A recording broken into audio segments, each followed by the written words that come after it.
दोस्तों, क्या आपने कभी सोचा है कि ऐसा कौन सा ग्रंथ है जिसे स्वयं भगवान ने अपना घर कहा है?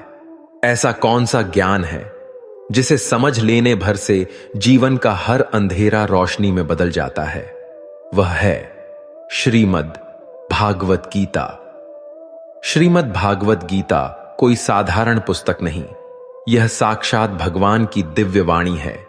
इसकी महिमा इतनी विशाल है कि शेषनाग, महादेव और गणेश जी भी इसके पूर्ण गुणों का वर्णन नहीं कर सकते।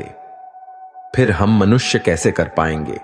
गीता एक ऐसा परम रहस्यमय ग्रंथ है जिसमें संपूर्ण वेदों का सार समाया हुआ है। इसका अर्थ जितना गहरा है उतना ही अनंत भी। आप इसे जन्म भर पढ़ते रहिए, फिर भी इसका अंत नहीं मिलता। भगवान के गुण, प्रभाव, स्वरूप, तत्व, कर्म, ज्ञान, सब कुछ जिस स्पष्टता से गीता में मिलता है वैसा दूसरे किसी भी ग्रंथ में एक साथ नहीं मिलता। गीता का हर शब्द एक उपदेश है, एक प्रकाश है, जीवन की दिशा है। और याद रखिए, सत्य स्वरूप भगवान की वाणी में रोचकता नहीं होती, उसमें होता है सत्य, अनुशासन और मुक्ति का मार्ग। गीता को सभी शास्त्रों का खजाना कहा गया है। इसकी सही समझ हो जाए तो बाकी सारे ग्रंथों का सार अपने आप समझ में आने लगता है। यहां तक कि भगवान स्वयं कहते हैं, मैं गीता के आश्रय में रहता हूं, गीता मेरा श्रेष्ठ घर है। सोचिए, जिस ज्ञान का सहारा लेकर स्वयं भगवान तीनों लोकों का पालन करते हैं, उसकी शक्ति कितनी अपार होगी। और भगवान स्पष्ट कहते हैं, जो मनुष्य गीता का पालन करेगा वह निश्चित रूप से मुक्त होगा। जो इसका अध्ययन करेगा मुझे ज्ञान यज्ञ से पूजित करेगा, और जो इसके रहस्य को लोगों तक फैलाएगा वह मुझे अत्यंत प्रिय होगा। क्योंकि गीता सिर्फ धर्म नहीं सिखाती, यह जीवन जीने का तरीका सिखाती है। यह मनुष्य को कर्मयोगी बनाती है, संघर्ष के बीच भी मुस्कुराकर आगे बढ़ने की शक्ति देती है। भागवत गीता में 18 अध्याय हैं, 700 श्लोक हैं, जिन्हें हर कोई पढ़ नहीं पाता। इसीलिए आज के इस बेहद ही खास वीडियो में हम श्रीमद् भागवत गीता के एक एक अध्याय के एक एक श्लोक का मतलब विस्तार पूर्वक और सरल भाषा में समझाएंगे, जिन्हें जानकर आप श्रीमद् भागवत गीता का सही मतलब समझ पाएंगे।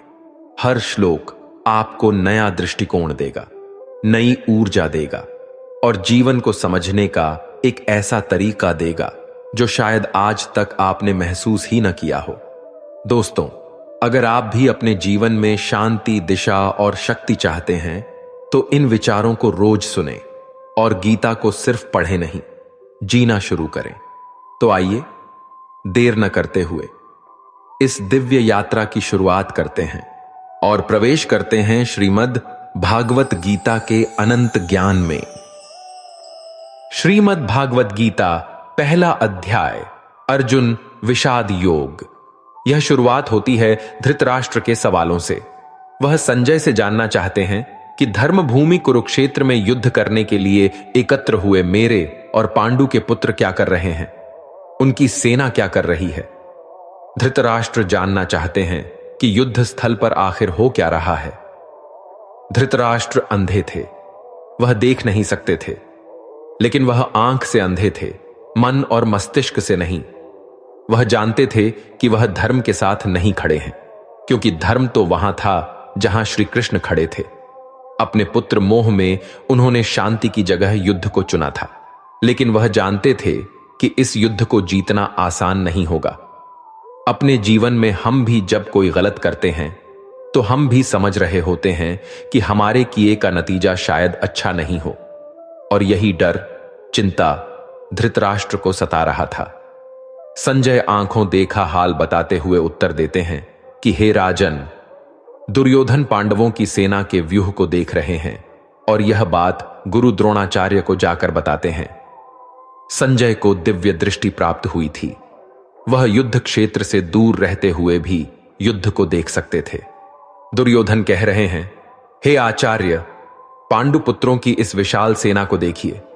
जैसे आपके बुद्धिमान शिष्य द्रुपद पुत्र धृष्टद्युम्न ने इतने कौशल से व्यूह के आकार में सजाया है, इस युद्ध में भीम तथा अर्जुन के समान अनेकों महान शूरवीर और धनुर्धर है। युयुधान, विराट और द्रुपद जैसे भी महान योद्धा है। दृष्टकेतु, चेकितान तथा काशीराज जैसे महान, शक्तिशाली और पुरोजित, कुंती भोज तथा शैव्य जैसे मनुष्यों में श्रेष्ठ योद्धा भी है। युद्धाम्मु जैसे महान पराक्रमी तथा उत्तम ओझा जैसे अत्यंत शक्तिशाली, सुभद्रा का पुत्र अभिमन्यु और द्रौपदी के पुत्रों सहित ये सभी महान योद्धा है। दुर्योधन कह रहे हैं, हे ब्राह्मण श्रेष्ठ, हमारी तरफ के भी उन विशेष शक्तिशाली योद्धाओं को जान लीजिए। मेरी सेना में स्वयं आप द्रोणाचार्य, पितामह भीष्म, कर्ण, कृपाचार्य, अश्वत्थामा, विकर्ण और सोमदत्त का पुत्र भूरिश्रवा जैसे योद्धा है, जो सदैव युद्ध में विजयी रहे हैं। ऐसे अन्य अनेक शूरवीर भी हैं, जो मेरे लिए अपने जीवन का बलिदान देने के लिए अनेक प्रकार के अस्त्र शस्त्रों से सुसज्जित है, और यह सभी योद्धा विधा में निपुण हैं। इस प्रकार भीष्म पितामह द्वारा अच्छी प्रकार से संरक्षित हमारी सेना की शक्ति असीमित है, किंतु भीम द्वारा अच्छी प्रकार से संरक्षित होकर भी पांडवों की सेना की शक्ति सीमित है। अतः सभी मोर्चों पर अपनी अपनी जगह स्थित रहकर आप सभी निश्चित रूप से भीष्म पितामह की सभी ओर से सहायता करें। संजय धृतराष्ट्र को बताते हुए कहते हैं कि हे राजन, तब कुरुवंश के वयोवृद्ध परम प्रतापी पितामह भीष्म ने दुर्योधन के हृदय में हर्ष उत्पन्न करते हुए सिंह गर्जना के समान उच्च स्वर से शंख बजाया।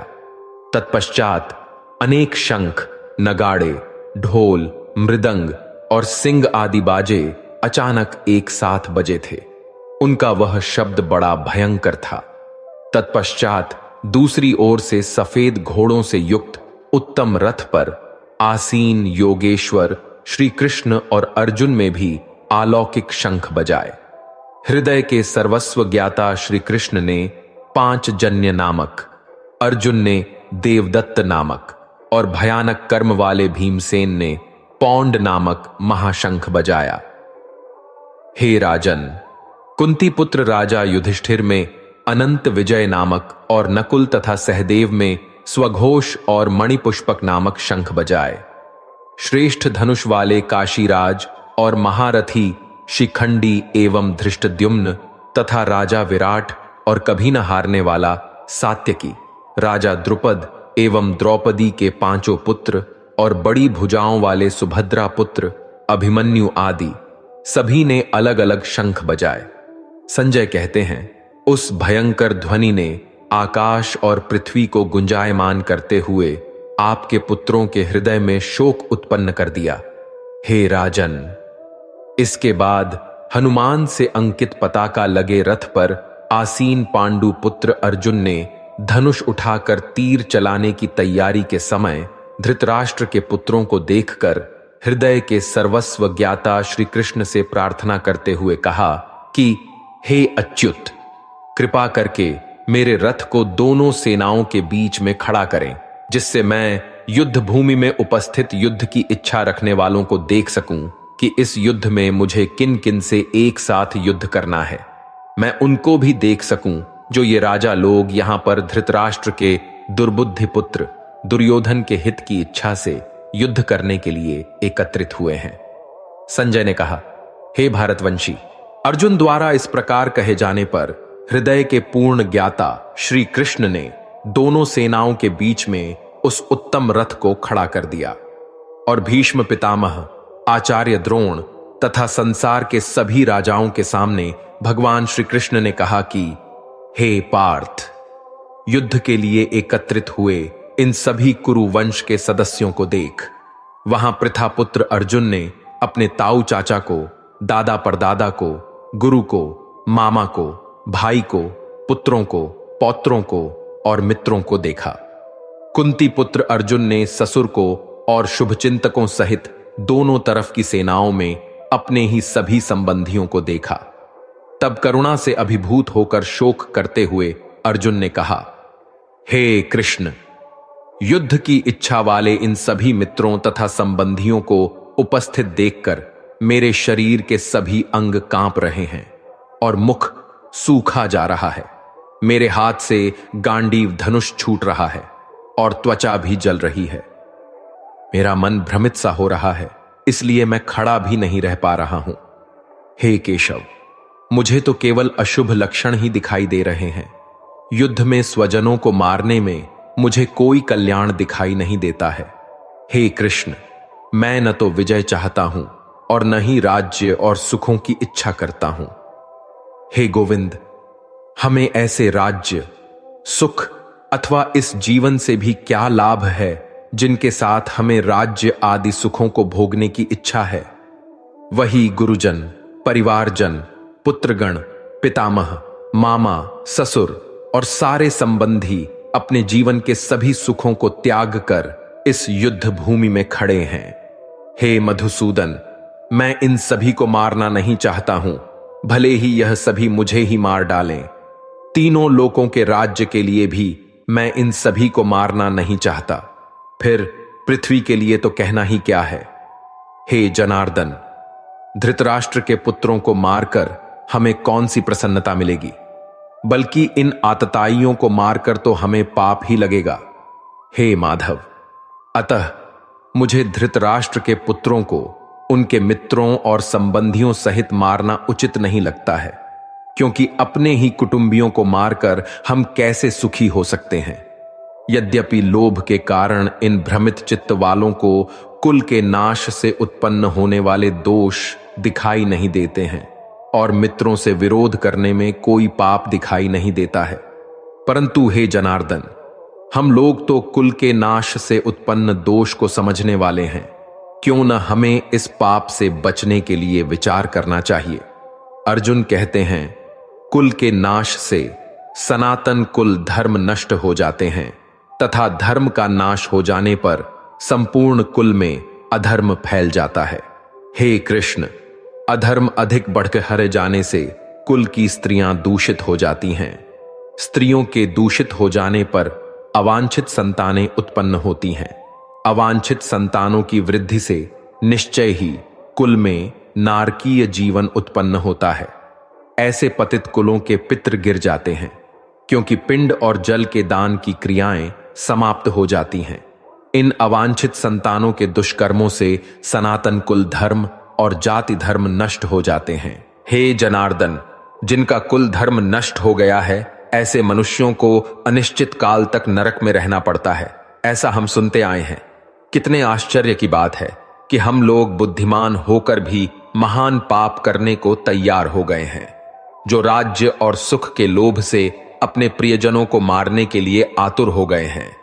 यदि मुझे शास्त्र रहित विरोध न करने वाले को मृत राष्ट्र के पुत्र हाथ में शस्त्र लेकर युद्ध में मार डाले, तो भी इस प्रकार मरना मेरे लिए अधिक श्रेयकर होगा। संजय ने कहा। इस प्रकार शोक से संतप्त हुआ मन वाला अर्जुन युद्ध भूमि में यह कहकर बाणों सहित धनुष को त्याग कर रथ के पिछले भाग में बैठ गया। और इस प्रकार श्रीमद् भगवद गीता के श्री कृष्ण अर्जुन संवाद में अर्जुन विषाद योग नाम का पहला अध्याय समाप्त हुआ। श्रीमद् भागवत गीता अध्याय 2 सांख्य योग। दोस्तों, पहले अध्याय में आपने सुना कि किस प्रकार दुर्योधन की सेना में अपने रिश्तेदारों, गुरुजनों को देखकर अर्जुन के पैर कांपने लगे। युद्ध में अपने कुल के नाश का डर अर्जुन को सताने लगा। शोक संतप्त हुआ मन वाला अर्जुन युद्ध भूमि में बाणों सहित धनुष को त्याग कर रथ के पिछले भाग में बैठ गया। अब श्री भगवान उसका उत्तर देंगे और इस अध्याय का नाम है सांख्य योग। अब यहां से शुरुआत होती है उस ज्ञान की जिसके लिए भागवत गीता दुनिया का सबसे महानतम ग्रंथ है और ज्ञान का भंडार माना जाता है। संजय धृतराष्ट्र से कहते हैं कि हे राजन, उस प्रकार करुणा से व्याप्त और आंसुओं से पूर्ण तथा व्याकुल नेत्रों वाले शोक युक्त उस अर्जुन के प्रति भगवान श्री कृष्ण ने यह वचन कहा। श्री भगवान बोले, हे अर्जुन, तुझे इस असमय में यह मोह किस हेतु से प्राप्त हुआ? क्योंकि न तो यह श्रेष्ठ पुरुषों द्वारा आचरित है, न स्वर्ग को देने वाला है और न ही कीर्ति को बढ़ाने वाला है। भगवान यहां अर्जुन से पूछते हैं कि हे अर्जुन, जबकि अब युद्ध शुरू होने वाला है, ऐसी अवस्था में बुद्धिमान होते हुए भी तुम्हारे अंदर ऐसा मोह कहां से आ गया है? इसलिए हे अर्जुन, नपुंसकता को मत प्राप्त हो, तुझ में मैं यह उचित नहीं जान पड़ती है। हृदय की तुच्छ दुर्बलता को त्याग कर युद्ध के लिए खड़ा हो जा। तब अर्जुन श्री भगवान से कहते हैं, हे मधुसूदन, मैं रणभूमि में किस प्रकार बाणों से भीष्म पितामह और द्रोणाचार्य के विरुद्ध लड़ूंगा, क्योंकि हे भगवन, वे दोनों ही पूजनीय हैं। इसलिए इन महानुभाव गुरुजनों को न मारकर मैं इस लोक में भिक्षा मांगकर खाना कल्याणकारक समझता हूं, क्योंकि गुरुजनों को मारकर भी इस लोक में रुधिर से सने हुए अर्थ और काम रूप भोगों को ही तो भोगूंगा। इसमें अर्जुन ने यह भाव दिखलाया है कि गुरुजनों को मारना सर्वथा अनुचित है। उनको मारकर भी क्या मिलेगा? न तो मुक्ति मिलेगी और न ही धर्म की सिद्धि होगी। केवल इस लोक में अर्थ और काम रूप तुच्छ भोग ही तो मिलेगा, जिनका मूल्य इन गुरुजनों के जीवन के सामने कुछ भी नहीं है। हत्या के फलस्वरूप मेरे हाथ उनके रक्त से सने हुए ही होंगे। इसलिए ऐसे भोगों को प्राप्त करने के लिए गुरुजनों का वध करना कदापि उचित नहीं है।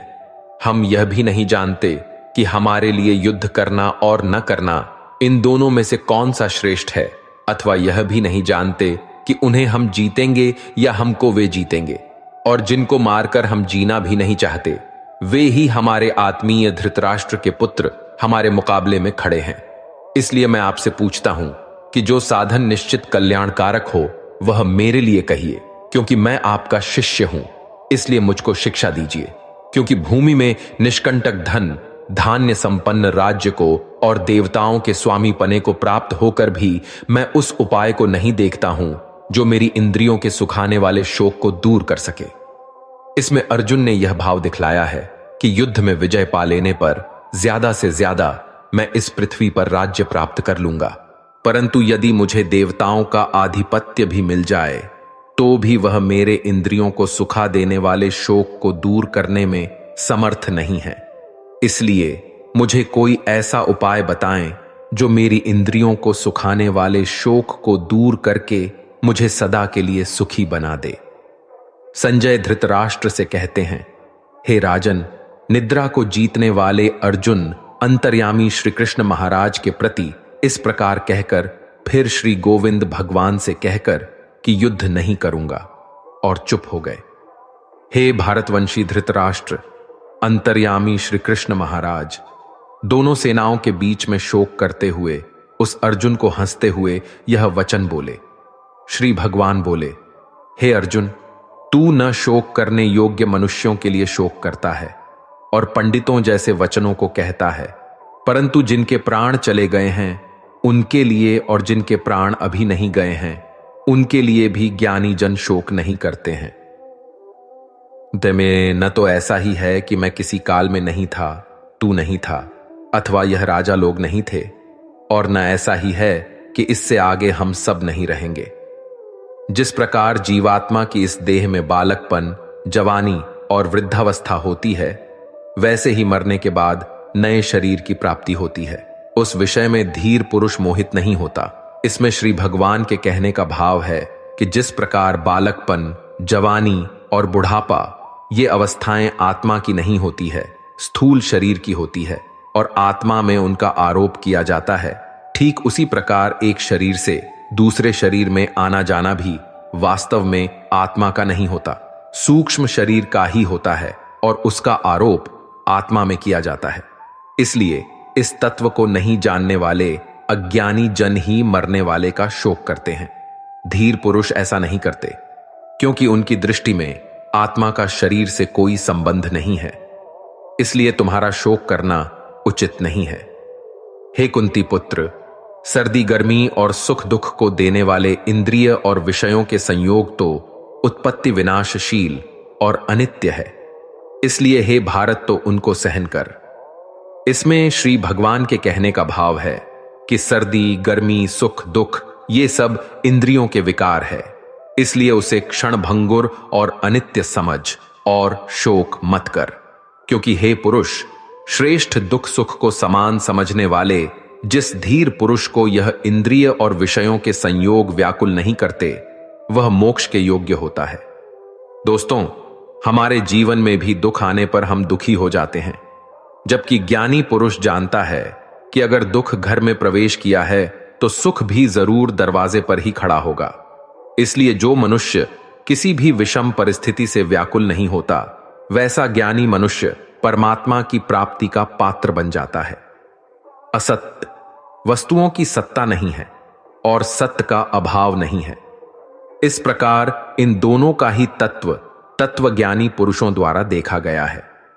इसमें भगवान श्री कृष्ण का भाव है कि असत अर्थात शरीर इंद्रिय की कोई सत्ता यानी भाव नहीं है, इसलिए अपने स्वजनों के शरीर की नाश की आशंका से शोक करना अनुचित है।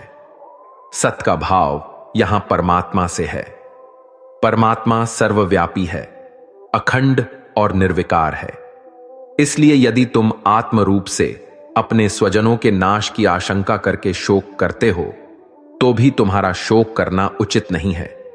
नाश रहित तो तू उसको जान जिससे यह संपूर्ण जगत दृश्य वर्ग व्याप्त है। इस अविनाशी का विनाश करने में कोई भी सामर्थ्य नहीं है।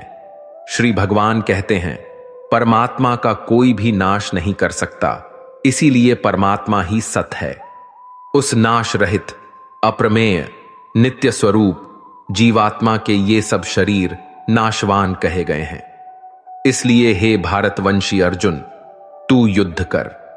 यहां श्री कृष्ण का भाव है कि जब यह बात सिद्ध हो चुकी है कि शरीर नाशवान है, उनका नाश अनिवार्य है और आत्मा नित्य है, उसका कभी नाश नहीं होता, तो युद्ध करने में शोक का कोई कारण ही नहीं है। जो इस आत्मा को मारने वाला समझता है तथा जो इसको मरा मानता है, वे दोनों ही नहीं जानते, क्योंकि यह आत्मा वास्तव में न तो किसी को मारता है और न किसी के द्वारा मारा जाता है। यहां भगवान का भाव है कि स्थूल शरीर से सूक्ष्म शरीर के वियोग को मरना कहते हैं, इसलिए मरने वाला स्थूल शरीर है।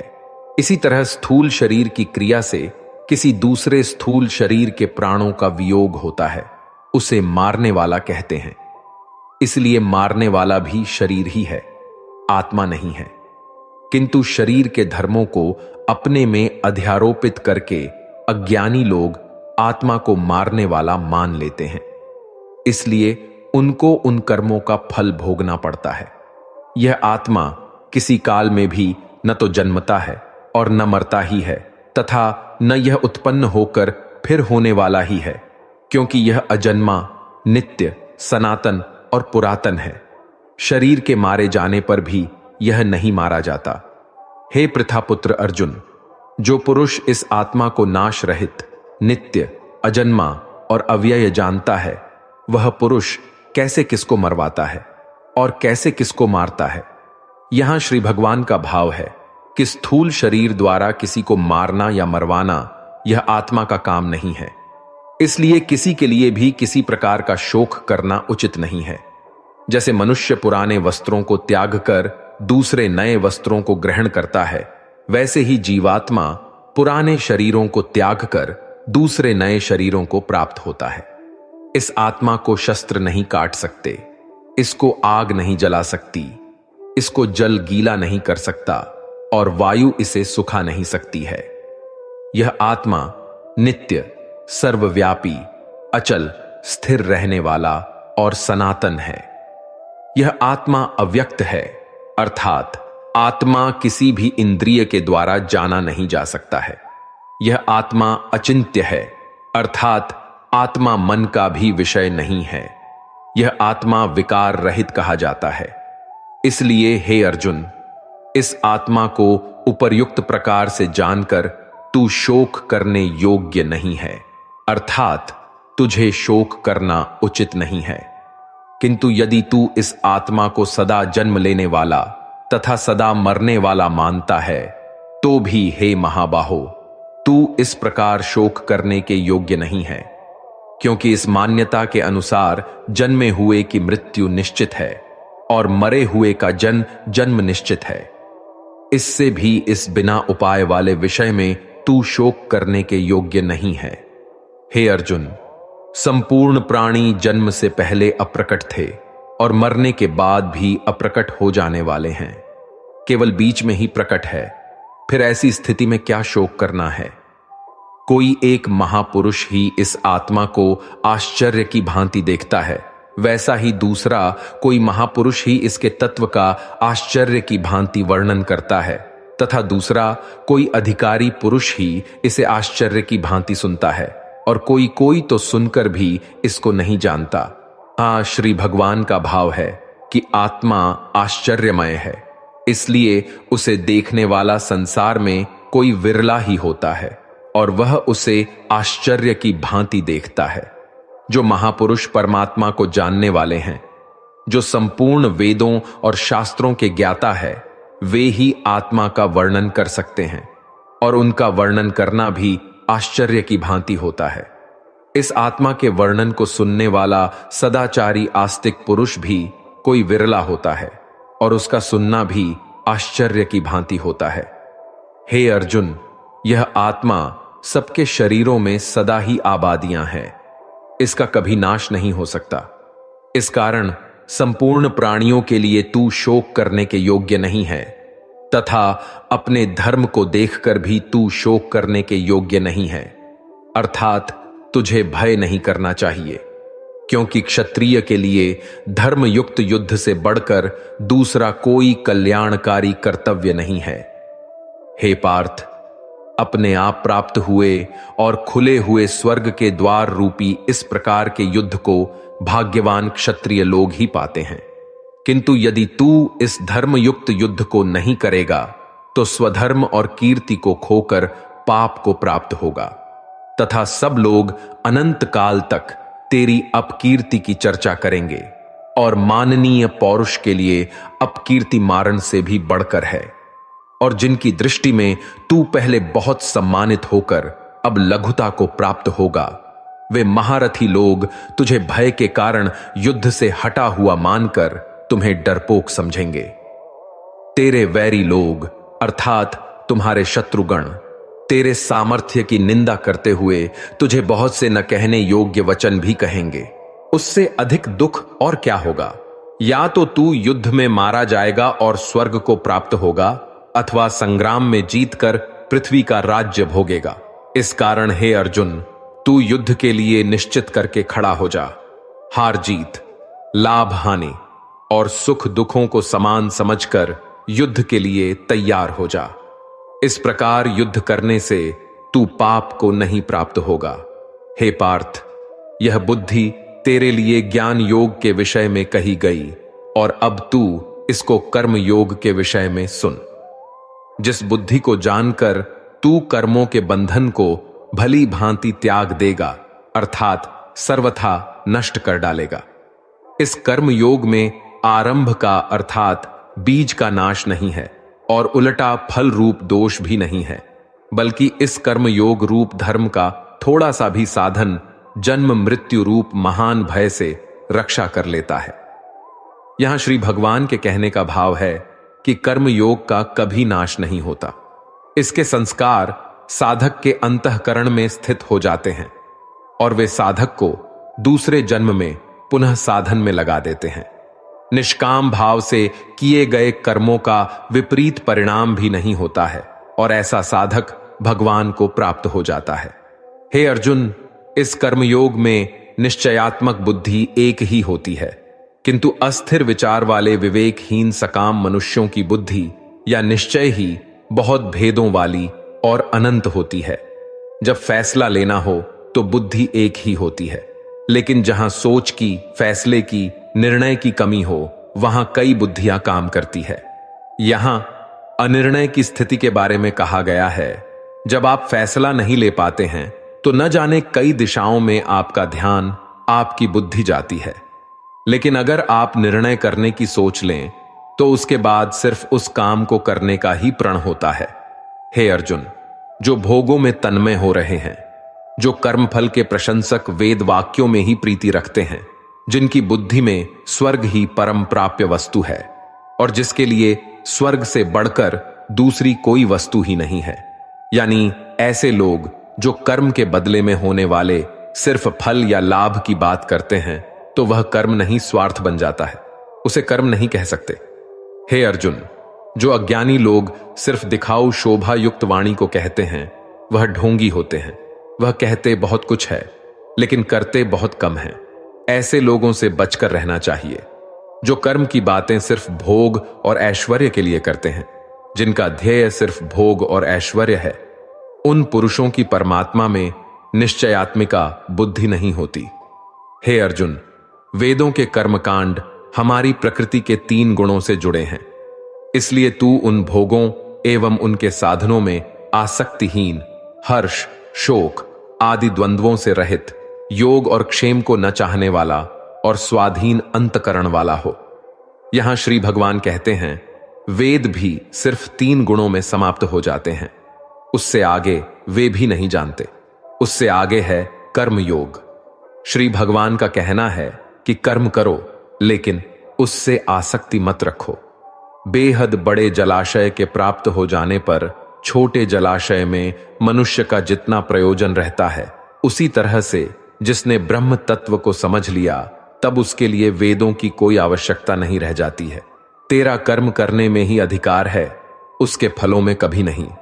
इसलिए तू कर्मों के फल के लिए काम मत कर, लेकिन ऐसा भी ना हो कि तू काम ही मत कर। कर्म करना है लेकिन फल के लिए नहीं। हे धनंजय, तू आसक्ति को त्याग कर तथा सिद्धि और सिद्धि में समान बुद्धि वाला होकर योग में स्थित हुआ कर्तव्य कर्मों को कर। फल की इच्छा के लिए कर्म मत कर।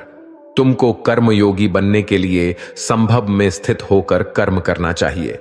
सकाम कर्मों को बुद्धि योग की अपेक्षा अत्यंत नीचा बतलाकर भगवान ने भाव दिखलाया है कि सकाम कर्मों का फल नाशवान क्षणिक सुख की प्राप्ति है और कर्मयोग का फल परमात्मा की प्राप्ति है। इसलिए दोनों में दिन और रात की भांति महान अंतर है। इस समत्व रूप बुद्धि योग से सकाम कर्म अत्यंत ही निम्न श्रेणी का है। इसलिए हे धनंजय, तू समबुद्धि में ही रक्षा का उपाय ढूंढ, अर्थात बुद्धि योग का ही आश्रय ग्रहण कर। समबुद्धि युक्त पुरुष पुण्य और पाप दोनों को इसी लोक में त्याग देता है, अर्थात उनसे मुक्त हो जाता है। इसीलिए तू समत्व रूपी योग में लग जा। यह समत्व रूप योग ही कर्मों में कुशलता है, अर्थात कर्म बंधन से छूटने का उपाय है।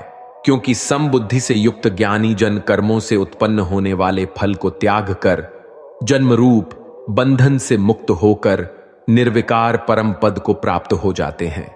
जिस काल में तेरी बुद्धि मोह रूप दलदल को भली भांति पार कर जाएगी, उस समय तू सोने हुए और सुनने में आने वाले इस लोक और परलोक संबंधी सभी भोगों से वैराग्य को प्राप्त हो जाएगा।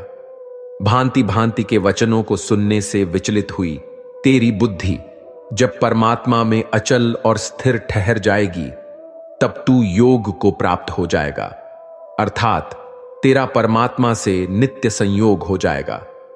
अर्जुन बोले, हे केशव, समाधि में स्थित परमात्मा को प्राप्त हुए स्थिर बुद्धि पुरुष का क्या लक्षण है?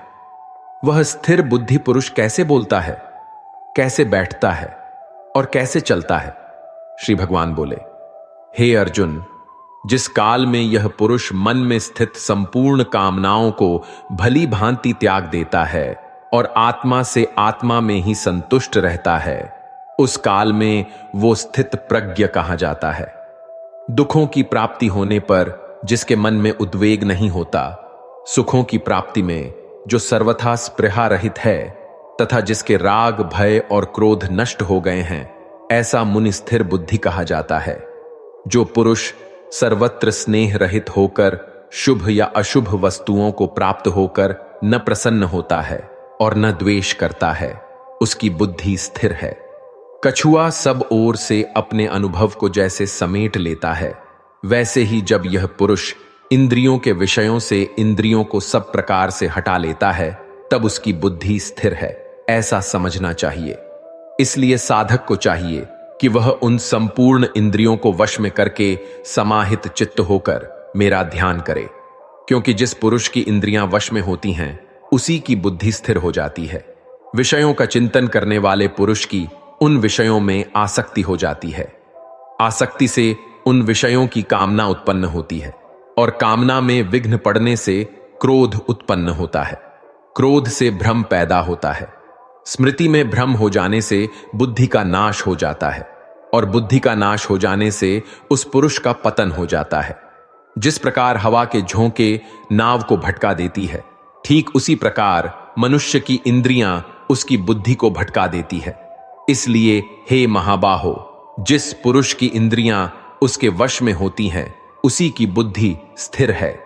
भगवान श्री कृष्ण कहते हैं, जिस प्रकार समुद्र की स्थिति अचल है, भारी से भारी आंधी तूफान आने पर या अनेक नदियों के जल प्रवाह उसमें प्रविष्ट होने पर भी वह अपनी स्थिति से विचलित नहीं होता, मर्यादा का त्याग नहीं करता, उसी प्रकार परमात्मा के स्वरूप में स्थित योगी की स्थिति भी सर्वथा अचल होती है। बड़े से बड़े सांसारिक सुख दुखों का सहयोग वियोग होने पर भी उसकी स्थिति में जरा भी अंतर नहीं पड़ता। वह योगी परमात्मा में नित्य, निरंतर, अटल और एकरस स्थित रहता है। जो मनुष्य संपूर्ण कामनाओं को त्याग कर ममता रहित, अहंकार रहित और स्पृहा रहित होकर विचरण करता है, वही मनुष्य शांति को प्राप्त कर पाता है। हे पार्थ, यह आध्यात्मिक जीवन का पथ है, अर्थात ब्रह्मा की प्राप्ति का पथ है, जिसे प्राप्त करके मनुष्य कभी मोहित नहीं होता है। यदि कोई जीवन के अंतिम समय में भी इस पथ पर स्थित हो जाता है, तब भी वह मेरे परम धाम को प्राप्त होता। इस प्रकार उपनिषद, ब्रह्म विद्या तथा योग शास्त्र रूप श्रीमद् भागवत गीता के श्री कृष्ण अर्जुन संवाद में सांख्य योग नाम का दूसरा अध्याय संपूर्ण हुआ है। श्रीमद् भागवत गीता अध्याय 3 कर्मयोग। अर्जुन पूछते हैं, हे जनार्दन, यदि आपको कर्म की अपेक्षा ज्ञान श्रेष्ठ लगता है तो फिर हे केशव, मुझे इस भयंकर कर्म में क्यों लगा रहे हैं? आप मिले हुए वचनों को कहकर मेरी बुद्धि को मानो मोहित कर रहे हैं। इसलिए एक बात बताओ प्रभु, जिससे मेरी उलझन दूर हो सके, जिससे मैं कल्याण को प्राप्त हो जाऊं। श्री भगवान बोले, हे निष्पाप, इस दुनिया में 2 प्रकार की निष्ठा यानी 2 प्रकार का विश्वास है। एक है सांख्य योग, जिसका रिश्ता ज्ञान से है, और दूसरा है कर्म योग, जिसका लेना देना सिर्फ कर्म से है। अपनी इंद्रियों को वश में कर परमात्मा में ध्यान लगाना ज्ञान योग से होता है और इसको कहते हैं संन्यास या सांख्य योग। और दूसरा होता है कर्म योग, मतलब निष्काम कर्म करके फल में आसक्ति न रखना। मनुष्य न तो कर्मों का आरंभ किए बिना निष्कर्षता को यानी योग निष्ठा को प्राप्त होता है और न कर्मों के केवल त्याग मात्र से सिद्धि यानी सांख्य निष्ठा को ही प्राप्त होता है। अर्थात कर्म को छोड़ देने से या उसे त्याग देने से न तो कोई सन्यासी बन सकता है और न ही कोई कर्मयोगी बन सकता है। निस्संदेह कोई भी मनुष्य किसी भी काल में क्षण मात्र भी बिना कर्म किए नहीं रहता, क्योंकि सारा मनुष्य समुदाय कर्म करने के लिए ही पैदा हुआ है। बिना कर्म किए कोई रह नहीं सकता है। जो मंद बुद्धि मनुष्य सिर्फ दिखावे के लिए कहता है कि उसने समस्त इंद्रियों को वश में कर लिया है, परंतु वह मन ही मन उन इंद्रियों के विषयों का चिंतन करता रहता है, वह मनुष्य मिथ्याचारी अर्थात दंभी कहा जाता है। किंतु हे अर्जुन, जो पुरुष मन से इंद्रियों को वश में करके अनासक्त हुआ समस्त इंद्रियों द्वारा कर्म योग का आचरण करता है, वही श्रेष्ठ है, अर्थात वही कर्म योगी है।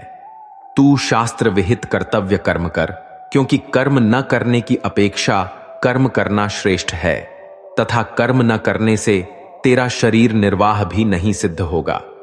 अर्थात तू सिर्फ अपने कर्तव्यों का पालन कर, क्योंकि कर्म नहीं करने से तेरा जन्म लेना भी बेकार हो जाएगा।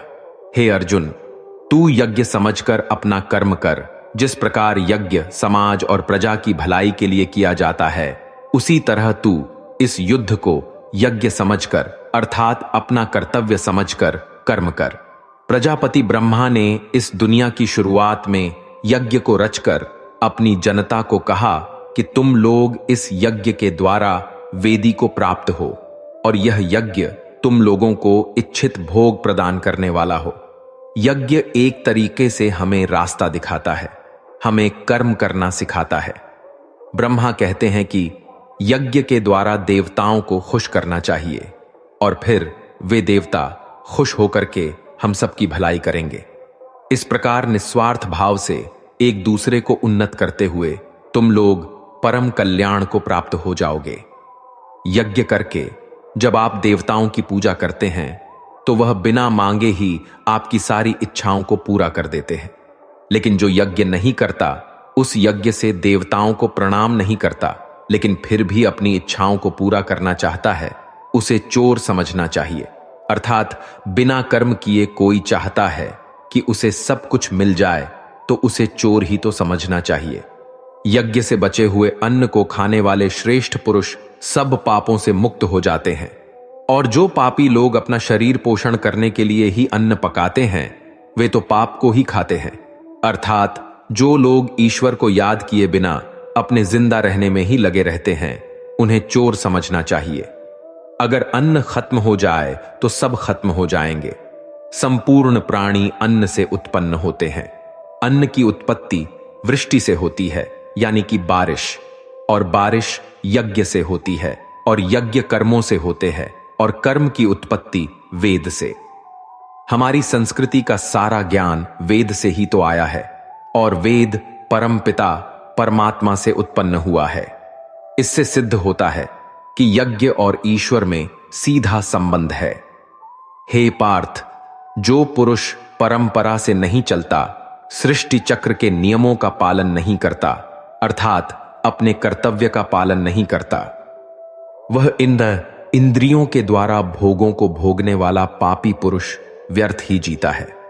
परंतु जो मनुष्य आत्मा में ही रामण करने वाला और आत्मा में ही तृप्त तथा आत्मा में ही संतुष्ट हो, उसके लिए कोई कर्तव्य नहीं है।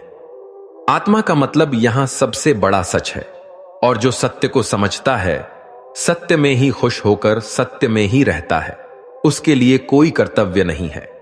लेकिन ऐसा कोई लाखों करोड़ों में एक होता है। उस महापुरुष का इस विश्व में न तो कर्म करने से कोई प्रयोजन रहता है, और न कर्मों के न करने से ही कोई प्रयोजन रहता है, तथा संपूर्ण प्राणियों में भी इसका स्वार्थ से कोई संबंध नहीं रहता।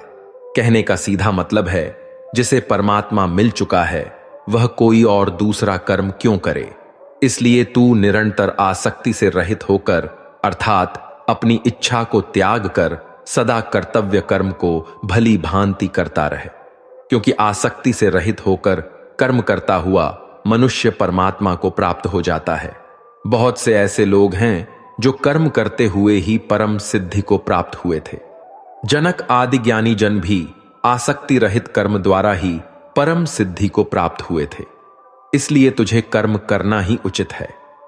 श्रेष्ठ पुरुष जो आचरण करता है, अन्य पुरुष भी वैसा वैसा ही आचरण करते हैं। वह जो कुछ प्रमाण देता है, समस्त मनुष्य समुदाय उन्हीं के पद चिन्हों पर अपने रास्ते चुनता है। इसलिए सज्जन व्यक्तियों को सदैव अच्छा व्यवहार करना चाहिए।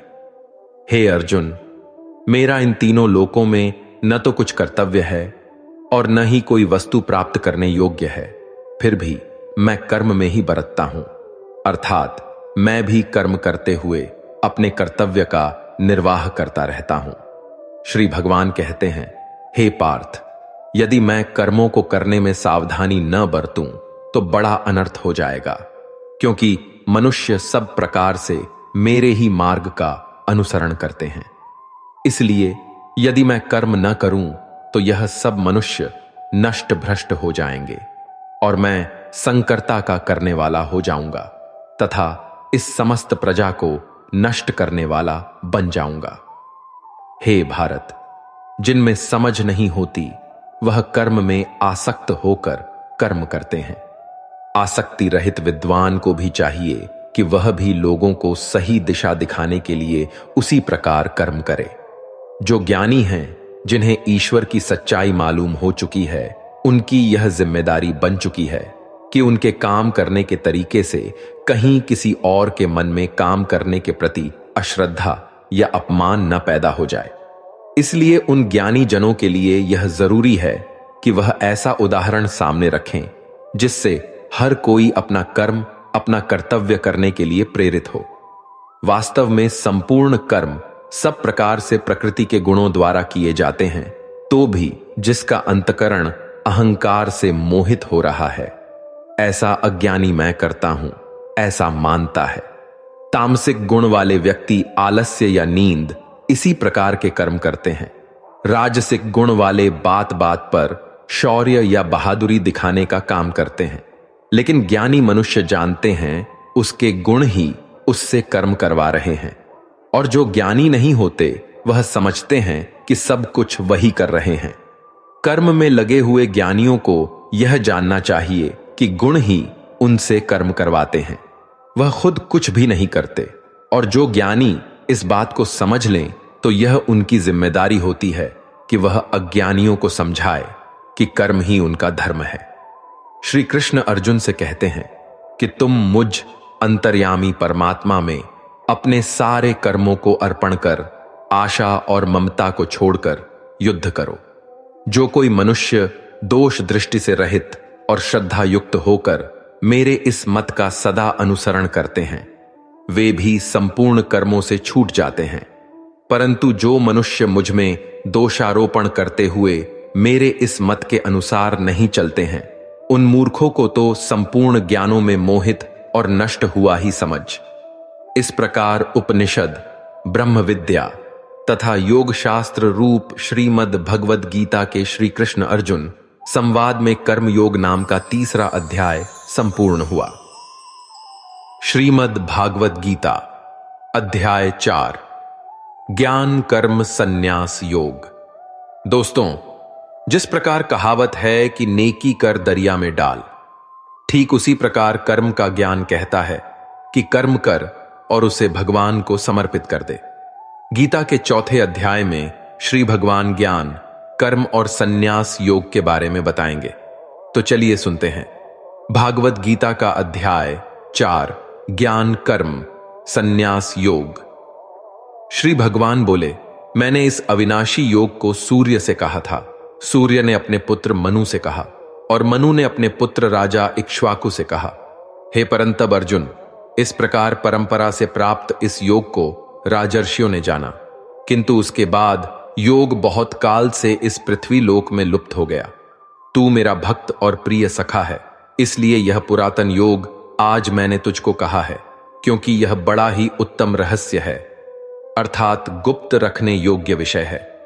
अर्जुन बोले, आपका जन्म तो अभी हाल का है और सूर्य का जन्म बहुत पुराना है, अर्थात कल्प के आदि में हो चुका था। तब मैं इस बात को कैसे समझूं कि आप ही ने कल्प के आदि में सूर्य से यह योग कहा था।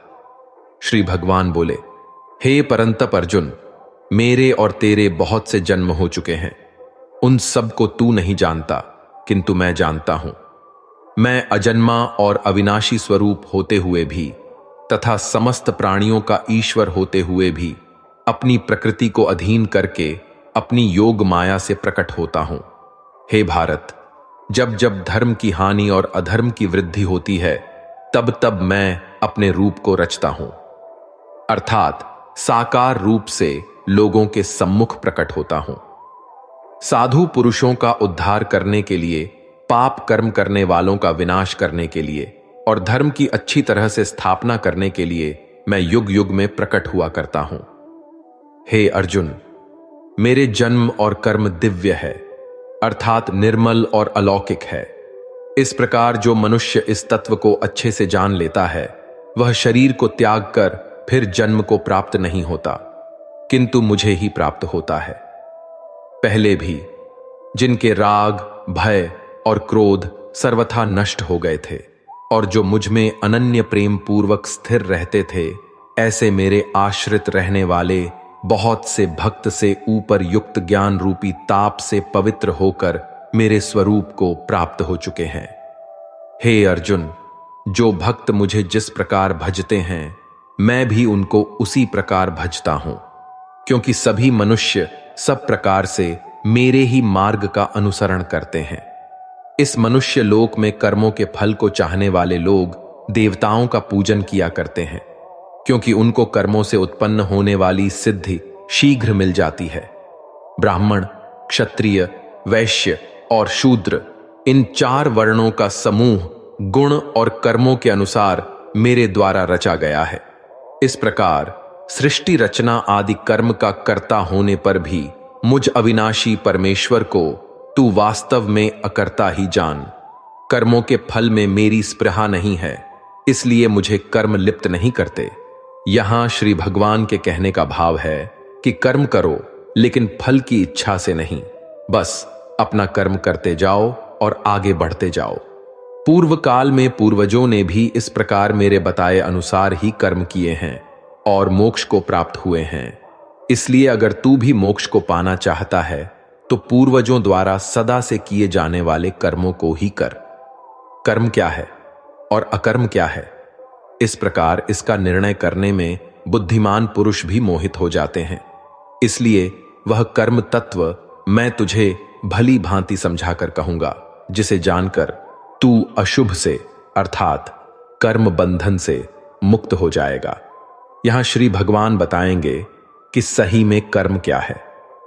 कर्म का स्वरूप भी जानना चाहिए और अकर्म का स्वरूप भी जानना चाहिए तथा विकर्म का स्वरूप भी जानना चाहिए।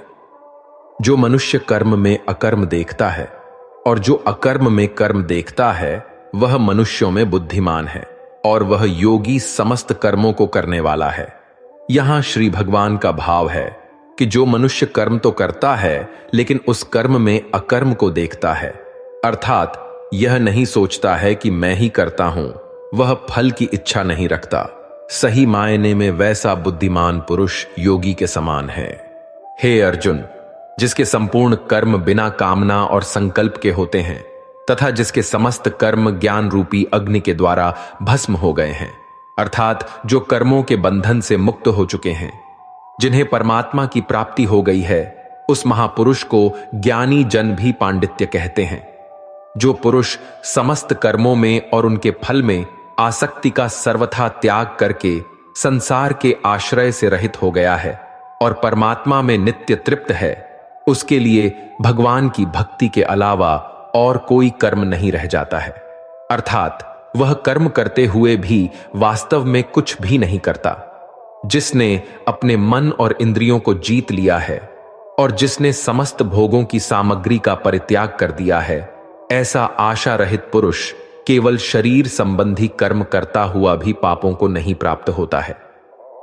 जिसको बिना मांगे जो मिले उसी में संतुष्ट रहता है, जो न किसी से ईर्ष्या करता है और न द्वेष, जो सुख दुख को एक समान भाव से देखता है, ऐसा मनुष्य कर्मयोगी कहलाता है। जिसकी आसक्ति सर्वथा नष्ट हो गई है, जो अपने देह पर अभिमान नहीं करता और जो ममता से रहित हो गया है, जिसका चित्त निरंतर परमात्मा के ज्ञान में स्थित रहता है, वैसा कर्मयोगी अपना कर्म यज्ञ की तरह करता है और मोक्ष को प्राप्त होता है। जो अपना सब कुछ परमात्मा को अर्पित कर देता है, जिसके लिए परमात्मा ही सब कुछ है, जो अपने हर कर्म में परमात्मा को देखता है और हर कर्म परमात्मा के लिए करता है, वैसा कर्मयोगी मोक्ष का अधिकारी होता है। कुछ योगी देवताओं को सब कुछ मानकर यज्ञ को उनको समर्पित करते हैं और जो पहुंचे हुए कर्मयोगी होते हैं, वह ब्रह्मा को सब कुछ मानकर यज्ञ को सौंपते हैं। चाहे आप राम, कृष्ण, शिव या दुर्गा या अपने इष्ट को सब कुछ सौंपकर यज्ञ करें या ब्रह्म को सबसे बड़ा सच मानकर कर्म करें, इससे कोई फर्क नहीं पड़ता है। बस यह याद रखना है कि आपका कर्म भी एक यज्ञ है, जिसमें आप उस ईश्वर को अपना सब कुछ सौंपकर बस काम में लग जाते हैं। जो योगी होते हैं वह अपने संयम की आग में अपने इंद्रियों को अर्थात अपनी इच्छाओं को डालकर भस्म कर देते हैं, और जो योगी नहीं होते हैं वह ठीक इसका उल्टा करते हैं। वह अपना सब कुछ इन इंद्रियों में भस्म कर देते हैं, अर्थात अपने इंद्रियों का गुलाम बन जाते हैं। अपनी इंद्रियों को वश में करने का सबसे बड़ा तरीका है ज्ञान। ज्ञान से ही योगी लोग अपने मन को नियंत्रण में करते हैं। जब भी कोई बुरा विचार आता है तो उनका ज्ञान ही उसे बताता है कि उनका लक्ष्य यह नहीं है। कई पुरुष द्रव्य संबंधी यज्ञ करने वाले हैं, कितने ही तपस्या रूप यज्ञ करने वाले हैं, तथा दूसरे कितने ही योग रूपी यज्ञ करने वाले हैं। कितने ही अहिंसा आदि तीक्ष्ण बातों से युक्त यत्नशील पुरुष स्वाध्याय रूप ज्ञान यज्ञ करने वाले हैं। इसलिए अपना यज्ञ चुनकर कर्म करें। दूसरे कितने ही योगी जन अप्राण वायु में प्राणवायु को हवन करते हैं, वैसे ही अन्य योगी जन प्राणवायु में अपान वायु को हवन करते हैं। तथा अन्य कितने ही नियमित आहार करने वाले प्राणायाम परायण पुरुष प्राण और अपान की गति को रोककर प्राणों को प्राणों में ही हवन किया करते हैं। यह सभी साधक यज्ञों द्वारा पापों का नाश कर देने वाले और यज्ञों को जानने वाले हैं। प्राण का अर्थ है सांस अंदर खींचना और अप्राण का अर्थ है सांस को छोड़ना। कौन कितना पहुंचा हुआ योगी है उसकी अलग अलग अवस्था होती है। यहां श्री भगवान यही समझा रहे हैं। हे कुरुश्रेष्ठ अर्जुन, यज्ञ से बचे हुए अमृत का अनुभव करने वाले योगी जन सनातन परब्रह्म परमात्मा को प्राप्त होते हैं। और यज्ञ न करने वाले पुरुष के लिए तो यह मनुष्य लोक भी सुखदायक नहीं है। फिर परलोक कैसे सुखदायक हो सकता है? यज्ञ करने के बाद जो बचता है उसे श्री कृष्ण अमृत बता रहे हैं, और यह अमृत सीधे भगवान तक ले जाता है। यहां यज्ञ को आप कर्म भी समझ सकते हैं।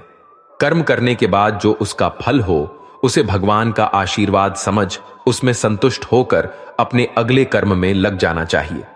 इसी प्रकार और भी बहुत तरह के यज्ञ वेद की वाणी में विस्तार से कहे गए हैं। उन सबको तू मन, इंद्रियां और शरीर की क्रिया द्वारा संपन्न होने वाला जान। इस प्रकार तत्व से जानकर उनके अनुष्ठान द्वारा तू कर्म बंधन से सर्वथा मुक्त हो जाएगा, अर्थात तू परमात्मा को प्राप्त हो जाएगा। हे अर्जुन, आहुति चढ़ाकर किए गए यज्ञ की अपेक्षा ज्ञान यज्ञ अत्यंत श्रेष्ठ है। ज्ञान यज्ञ वह है जिसमें अपनी इंद्रियों को वश में रखते हैं, अपनी सांसों पर नियंत्रण रखते हैं, कर्म तो करते हैं लेकिन फल की इच्छा नहीं रखते हैं। यह सब ज्ञान यज्ञ ही तो है। ज्ञान यज्ञ हमें सीधे ईश्वर से साक्षात्कार कराता है, हमें उनसे जोड़ता है। उस ज्ञान को तू तत्वदर्शी ज्ञानियों के पास जाकर समझ। उनको भली भांति दंडवत प्रणाम करने से, उनकी सेवा करने से और कपट छोड़कर सरलता पूर्वक प्रश्न करने से वे परमात्मा तत्व को भली भांति जानने वाले ज्ञानी महात्मा तुझे उस तत्व ज्ञान का उपदेश देंगे, जिसको जानकर फिर तू इस प्रकार मोह को नहीं प्राप्त होगा। तथा हे अर्जुन, उस ज्ञान को प्राप्त करके उस पर अमल करके तू परमात्मा को प्राप्त हो जाएगा।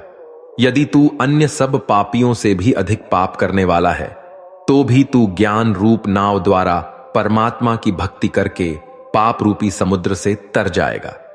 क्योंकि हे अर्जुन, जैसे प्रज्वलित अग्नि ईंधन को भस्म कर देता है, वैसे ही ज्ञान रूप अग्नि संपूर्ण कर्मों को भस्म कर देता है और मनुष्य परमात्मा को प्राप्त हो जाता है। इस संसार में ज्ञान के समान पवित्र करने वाला निसंदेह कुछ भी नहीं है।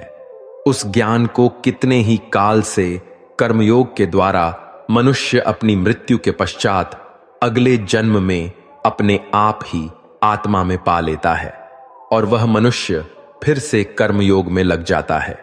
अर्थात ज्ञान कभी नष्ट नहीं होता है। जिसने अपनी इंद्रियों को जीत लिया है वह मनुष्य ज्ञान को प्राप्त होता है और भगवान की प्राप्ति कर परम शांति को प्राप्त हो जाता है। विवेकहीन और श्रद्धा रहित और संशय युक्त मनुष्य इस ज्ञान को कभी प्राप्त नहीं कर पाता है। ऐसे संशय युक्त मनुष्य के लिए न यह लोक है, न परलोक है और न सुख ही है।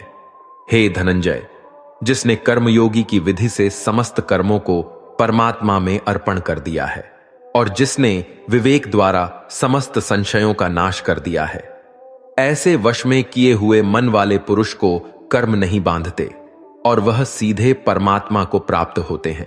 इसलिए हे भरतवंशी अर्जुन, तू हृदय में स्थित इस अज्ञान जनित अपने संशय का विवेक ज्ञान रूप तलवार द्वारा छेदन करके समत्व रूप कर्म योग में स्थित हो जा और युद्ध के लिए खड़ा हो जा।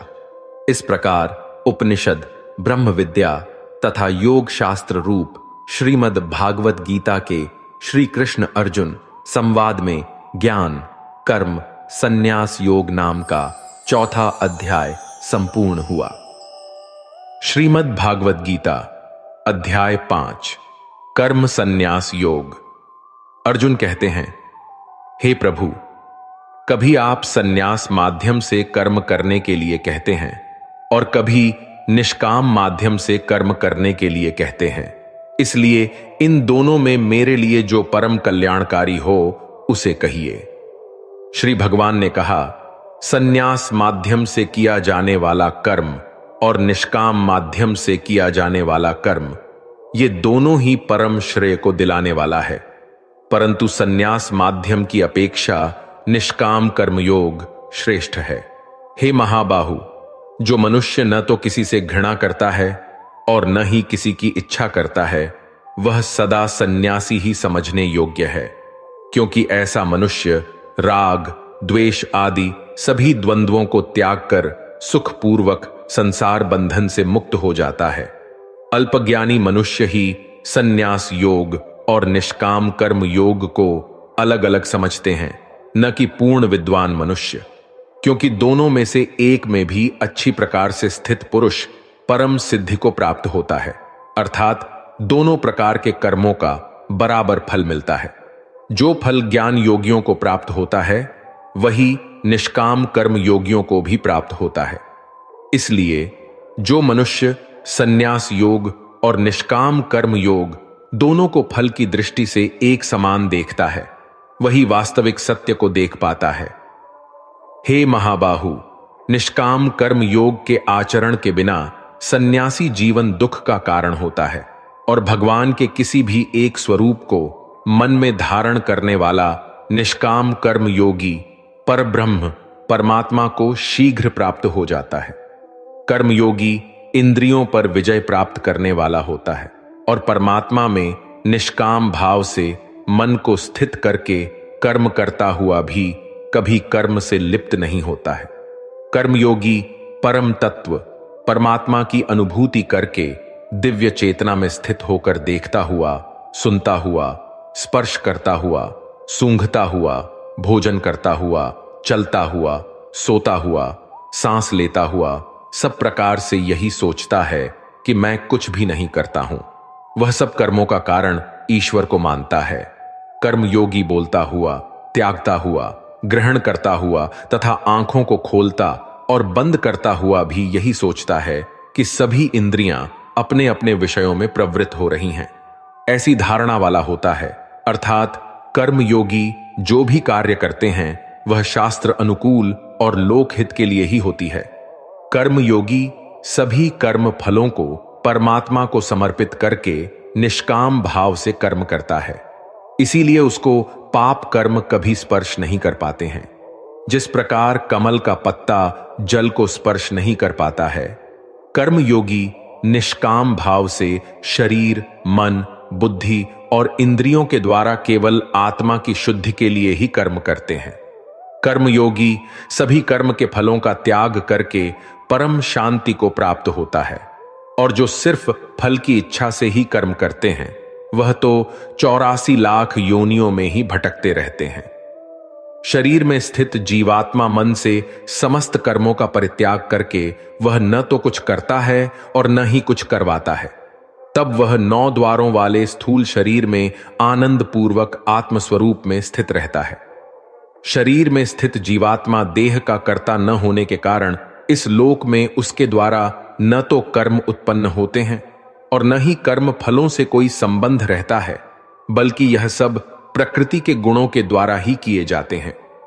शरीर में स्थित परमात्मा न तो किसी के पाप कर्म को और न ही किसी के पुण्य कर्म को ग्रहण करता है, किंतु जीवात्मा मोह से ग्रसित होने के कारण परमात्मा जीव के वास्तविक ज्ञान को आच्छादित किए रहता है। किंतु जब मनुष्य का अज्ञान तत्व ज्ञान द्वारा नष्ट हो जाता है, तब उसके ज्ञान के दिव्य प्रकाश से उसी प्रकार परम तत्व परमात्मा प्रकट हो जाते हैं, जिस प्रकार सूर्य के प्रकाश से संसार की सभी वस्तुएं प्रकट हो जाती हैं। जब मनुष्य बुद्धि और मन से परमात्मा की शरण ग्रहण करके परमात्मा के ही स्वरूप में पूर्ण श्रद्धा भाव से स्थित होता है, तब वह मनुष्य तत्व ज्ञान के द्वारा सभी पापों से शुद्ध होकर पुनर्जन्म को प्राप्त न होकर मुक्ति को प्राप्त होता है। तत्वज्ञानी मनुष्य विद्वान ब्राह्मण और विनम्र साधु को तथा गाय, हाथी, कुत्ता और नरभक्षी को एक समान दृष्टि से देखने वाला होता है। तत्वज्ञानी मनुष्य का मन संभाव में स्थित रहता है। उसके द्वारा जन्म मृत्यु के बंधन रूपी संसार को जीत लिया जाता है, क्योंकि वह ब्रह्मा के समान निर्दोष होता है और सदा परमात्मा में ही स्थित रहता है। तत्वज्ञानी मनुष्य न तो कभी किसी भी प्रिय वस्तु को पाकर हर्षित होता है और न ही अप्रिय वस्तु को पाकर विचलित होता है। ऐसा स्थिर बुद्धि मोह रहित ब्रह्म को जानने वाला सदा परमात्मा में ही स्थित रहता है। तत्वज्ञानी मनुष्य बाहरी इंद्रियों के सुख को नहीं भोगता है, बल्कि सदैव अपनी ही आत्मा में रमण करके सुख का अनुभव करता है। ऐसा मनुष्य निरंतर परब्रह्म परमात्मा में स्थित होकर असीम आनंद को भोगता है। हे कुंती पुत्र अर्जुन, इंद्रिय और इंद्रियों के सहयोग से उत्पन्न होने वाले यह भोग प्रारंभ में सुख देने वाले होते हैं और अंत में यही इंद्रियों के विषयों का भोग दुख का कारण बनता है। इसी कारण तत्वज्ञानी कभी भी इंद्रिय सुख नहीं भोगता है। जो मनुष्य शरीर का अंत होने से पहले ही काम और क्रोध से उत्पन्न होने वाले वेग को सहन करने में समर्थ हो जाता है, वही मनुष्य योगी है और वही इस संसार में सुखी रह सकता है। जो मनुष्य अपनी आत्मा में ही सुख चाहने वाला होता है और अपने मन को अपनी ही आत्मा में स्थिर रखने वाला होता है, जो आत्मा में ही ज्ञान प्राप्त करने वाला होता है, वही मनुष्य योगी है और वही ब्रह्मा के साथ एक होकर परब्रह्म परमात्मा को प्राप्त होता है। जिनके सभी पाप और सभी प्रकार के दुविधाएं ब्रह्मा का स्पर्श करके मिट गई हैं, जो समस्त प्राणियों के कल्याण में लगे रहते हैं, वही ब्रह्मा ज्ञानी मनुष्य मन को आत्मा में स्थित करके परम शांति स्वरूप परमात्मा को प्राप्त करके मुक्त हो जाते हैं। जो मनुष्य सभी सांसारिक इच्छाओं को त्याग चुका है, जिसे हर काम हर वस्तु में सिर्फ परमात्मा ही दिखाई देता है, वही पुरुष परमात्मा को प्राप्त कर पाता है। सभी इंद्रिय विषयों का चिंतन बाहर ही त्याग कर और आंखों की दृष्टि को दोनों भौहों के मध्य में केंद्रित करके प्राण वायु और अप्राण वायु की गति नासिका के अंदर और बाहर सम करके मन सहित इंद्रियों और बुद्धि को वश में करके परमात्मा का ध्यान करने वाला योगी मोक्ष को प्राप्त होता है। ऐसा मुक्त पुरुष मुझे सभी आज्ञाओं और तपस्याओं को भोगने वाला, सभी लोकों और देवताओं का परमेश्वर तथा संपूर्ण जीवों पर उपकार करने वाला परम दयालु एवं हितैषी समझता है और ऐसा मनुष्य परम शांति को प्राप्त होता है। इस प्रकार उपनिषद, ब्रह्म विद्या तथा योग शास्त्र रूप श्रीमद् भगवद गीता के श्री कृष्ण अर्जुन संवाद में कर्म संन्यास योग नाम का 5वां अध्याय संपूर्ण हुआ। श्रीमद् भागवत गीता अध्याय 6 आत्म संयम योग। इस अध्याय में श्री भगवान बताएंगे कि योग में स्थित मनुष्य के क्या क्या लक्षण होते हैं। यहां योग का मतलब है परम पिता परमेश्वर को प्राप्त करने के लिए किया जाने वाला कर्म।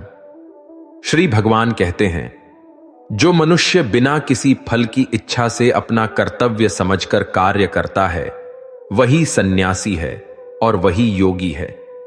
न तो अग्नि को त्यागने वाला ही सन्यासी होता है और न ही कार्यों को त्यागने वाला ही योगी होता है। हे पांडुपुत्र, जिसे सन्यास कहते हैं उसे ही तू योग समझ, क्योंकि इंद्रिय सुख की इच्छा का त्याग किए बिना कभी भी कोई मनुष्य योग अर्थात परमात्मा को प्राप्त नहीं हो सकता है।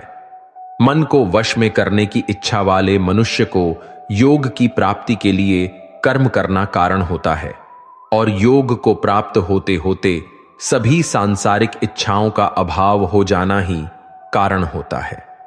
जब मनुष्य सभी सांसारिक इच्छाओं का त्याग करके न तो शारीरिक सुख के लिए कार्य करता है और न ही फल की इच्छा से कार्य में प्रवृत्त होता है, उस समय वह मनुष्य योग में स्थित कहलाता है। मनुष्य को चाहिए कि वह अपने मन के द्वारा अपना जन्म मृत्यु रूपी बंधन से उद्धार करने का प्रयत्न करे और अपने को निम्न योनि में नागे में दे, क्योंकि यह मन ही जीवात्मा का मित्र है और यही जीवात्मा का शत्रु भी है। जो मनुष्य मन को वश में कर लेता है उसका वह मन ही परम मित्र बन जाता है, लेकिन जो मनुष्य मन को वश में नहीं कर पाता है उसके लिए वह मन ही परम शत्रु के समान होता है। जिसने मन को वश में कर लिया है उसको परम शांति स्वरूप परमात्मा पूर्ण रूप से प्राप्त हो जाता है। उस मनुष्य के लिए सर्दी गर्मी, सुख दुख और मान अपमान एक समान होते हैं। ऐसा मनुष्य स्थिर चित्त वाला और इंद्रियों को वश में करके परमात्मा के ज्ञान द्वारा परमात्मा को प्राप्त करके पूर्ण रूप से संतुष्ट रहता है। ऐसे परमात्मा को प्राप्त हुए मनुष्य के लिए मिट्टी, पत्थर और सोना एक समान होते हैं। ऐसा मनुष्य स्वभाव से सभी का हित चाहने वाला, मिट्टी सब वाला, मित्रों और शत्रुओं में, तटस्थों और मध्यस्थों में, शुभ चिंतकों और ईर्ष्यालु में, पुण्यात्मा और पापात्मा में भी एक समान भाव रखने वाला होता है। ऐसा मनुष्य निरंतर मन सहित शरीर से किसी भी वस्तु के प्रति आकर्षित हुए बिना तथा किसी भी वस्तु का संग्रह किए बिना परमात्मा के ध्यान में एक ही भाव से स्थित रहने वाला होता है। योग के अभ्यास के लिए मनुष्य को एकांत स्थान में पवित्र भूमि में न तो बहुत ऊंचा और न ही बहुत नीचा कुशा के आसन पर मुलायम वस्त्र या मृगछाला बिछाकर उस पर दृढ़ता पूर्वक बैठकर मन को एक बिंदु पर स्थित करके चित्त और इंद्रियों की क्रियाओं को वश में रखते हुए अंतःकरण की शुद्धि के लिए योग का अभ्यास करना चाहिए।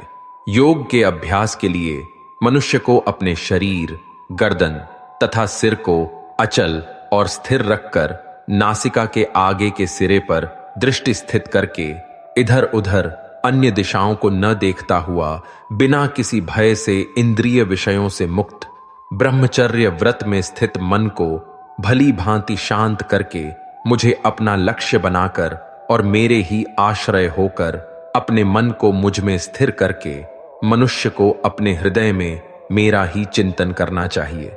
इस प्रकार निरंतर शरीर द्वारा अभ्यास करके मन को परमात्मा स्वरूप में स्थिर करके परम शांति को प्राप्त हुआ। योग में स्थित मनुष्य ही सभी सांसारिक बंधन से मुक्त होकर मेरे परम धाम को प्राप्त कर पाता है।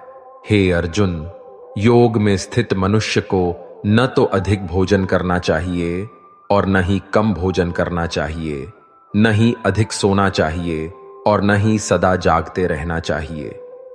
नियमित भोजन करने वाला, नियमित चलने वाला, नियमित जीवन निर्वाह के लिए कार्य करने वाला और नियमित सोने वाला योग में स्थित मनुष्य सभी सांसारिक कष्टों से मुक्त हो जाता है। योग में स्थित मनुष्य का योग के अभ्यास द्वारा मन जब आत्मा में स्थित परमात्मा में ही विलीन हो जाता है, तब वह सभी प्रकार की सांसारिक इच्छाओं से मुक्त हो जाता है। उस समय वह पूर्ण रूप से योग में स्थिर कहा जाता है। उदाहरण के लिए, जिस प्रकार बिना हवा वाले स्थान में दीपक की लौ बिना इधर उधर हो स्थिर रहती है, उसी प्रकार योग में स्थित मनुष्य का मन निरंतर आत्मा में स्थित परमात्मा में स्थिर रहता है। योग के अभ्यास द्वारा जिस अवस्था में सभी प्रकार की मानसिक गतिविधियां रुक जाती हैं, उस समाधि रूपी अवस्था में मनुष्य अपनी ही आत्मा में परमात्मा को साक्षात्कार करके अपनी ही आत्मा में पूर्व संतुष्ट रहता है। तब वह अपनी शुद्ध चेतना द्वारा प्राप्त करने योग्य परम आनंद को शरीर से अलग जानता है और उस अवस्था में परम तत्व परमात्मा में स्थित वह योगी कभी भी विचलित नहीं होता है।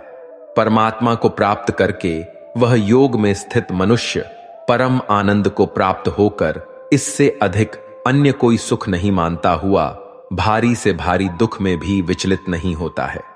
मनुष्य को चाहिए कि दृढ़ विश्वास के साथ योग का अभ्यास करते हुए सभी सांसारिक संसर्ग से उत्पन्न दुखों से बिना विचलित हुए योग समाधि में स्थित रहकर कार्य करें। मनुष्य को चाहिए कि मन में उत्पन्न होने वाली सभी सांसारिक इच्छाओं को पूर्ण रूप से त्याग कर और मन द्वारा इंद्रियों के समूह को सभी ओर से अपने वश में रखे।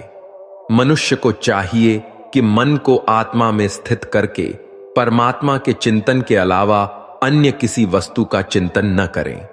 मनुष्य को चाहिए कि स्वभाव से स्थिर न रहने वाला और सदा चंचल रहने वाला ये मन जहां जहां भी प्रकृति में जाए वहां वहां से खींचकर अपनी आत्मा में ही स्थिर करें।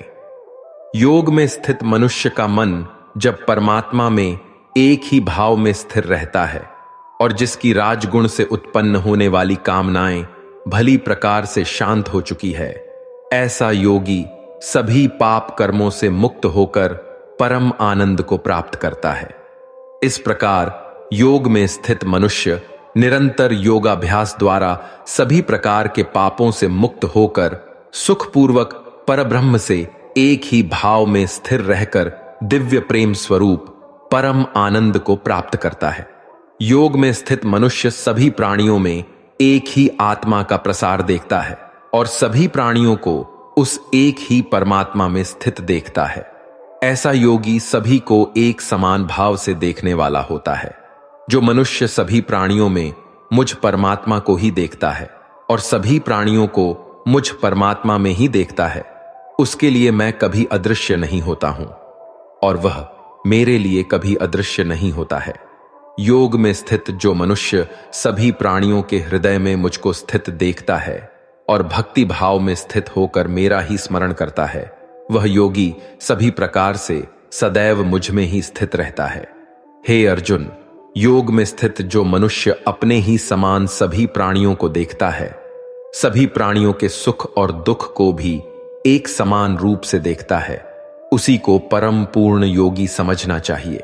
अर्जुन ने कहा, हे मधुसूदन, यह योग की विधि जिसके द्वारा समत्व भाव दृष्टि मिलती है, जिसका कि आपके द्वारा वर्णन किया गया है, मन के चंचलता के कारण मैं इस स्थिति में स्वयं को अधिक समय तक स्थिर नहीं देखता हूं। हे कृष्ण, क्योंकि यह मन निश्चय ही बड़ा चंचल है, बड़ा ही हाथी तथा बलवान है। मुझे इस मन को वश में करना वायु को वश में करने के समान अत्यंत कठिन लगता है। श्री भगवान ने कहा, हे महाबाहु कुंती पुत्र, इसमें कोई संशय नहीं है कि चंचल मन को वश में करना अत्यंत कठिन है, किंतु इसे सभी सांसारिक कामनाओं को त्याग कर और निरंतर अभ्यास द्वारा वश में किया जा सकता है। जिस मनुष्य द्वारा मन को वश में नहीं किया गया है, ऐसे मनुष्य के लिए परमात्मा की प्राप्ति असंभव है।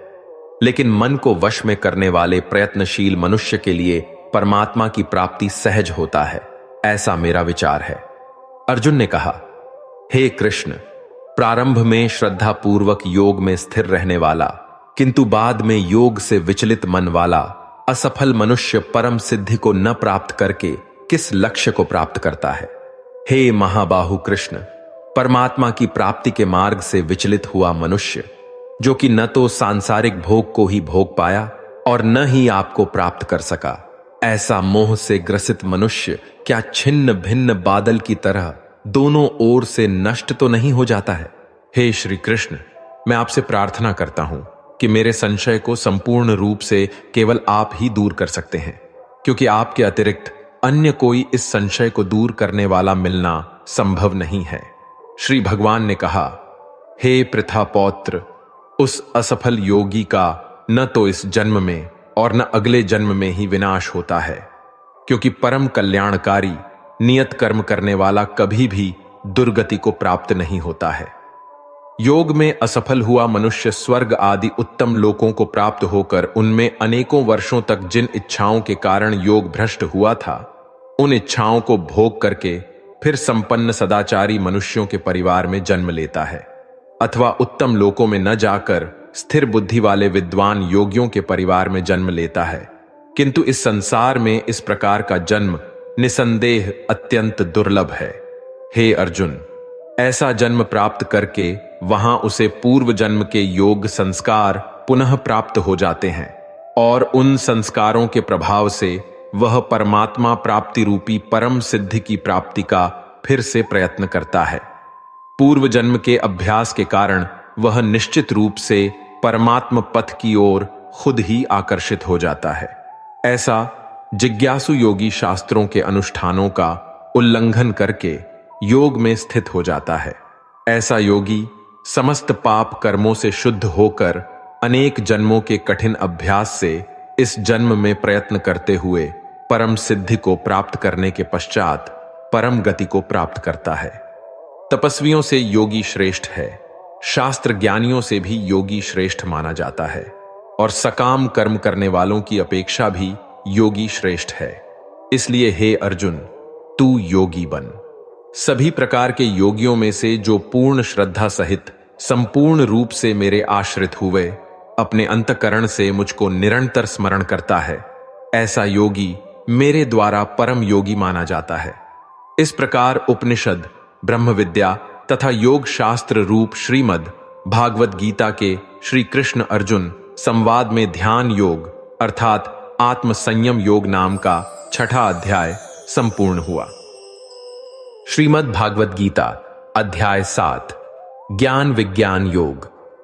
परमात्मा के निर्गुण निराकार तत्व के प्रभाव, माहात्म्य आदि के रहस्य को पूर्ण रूप से जान लेने का नाम ज्ञान है तथा सगुण निराकार एवं साकार तत्व के लीला, रहस्य, महत्व, गुण एवं प्रभाव आदि के पूर्ण ज्ञान का नाम विज्ञान है।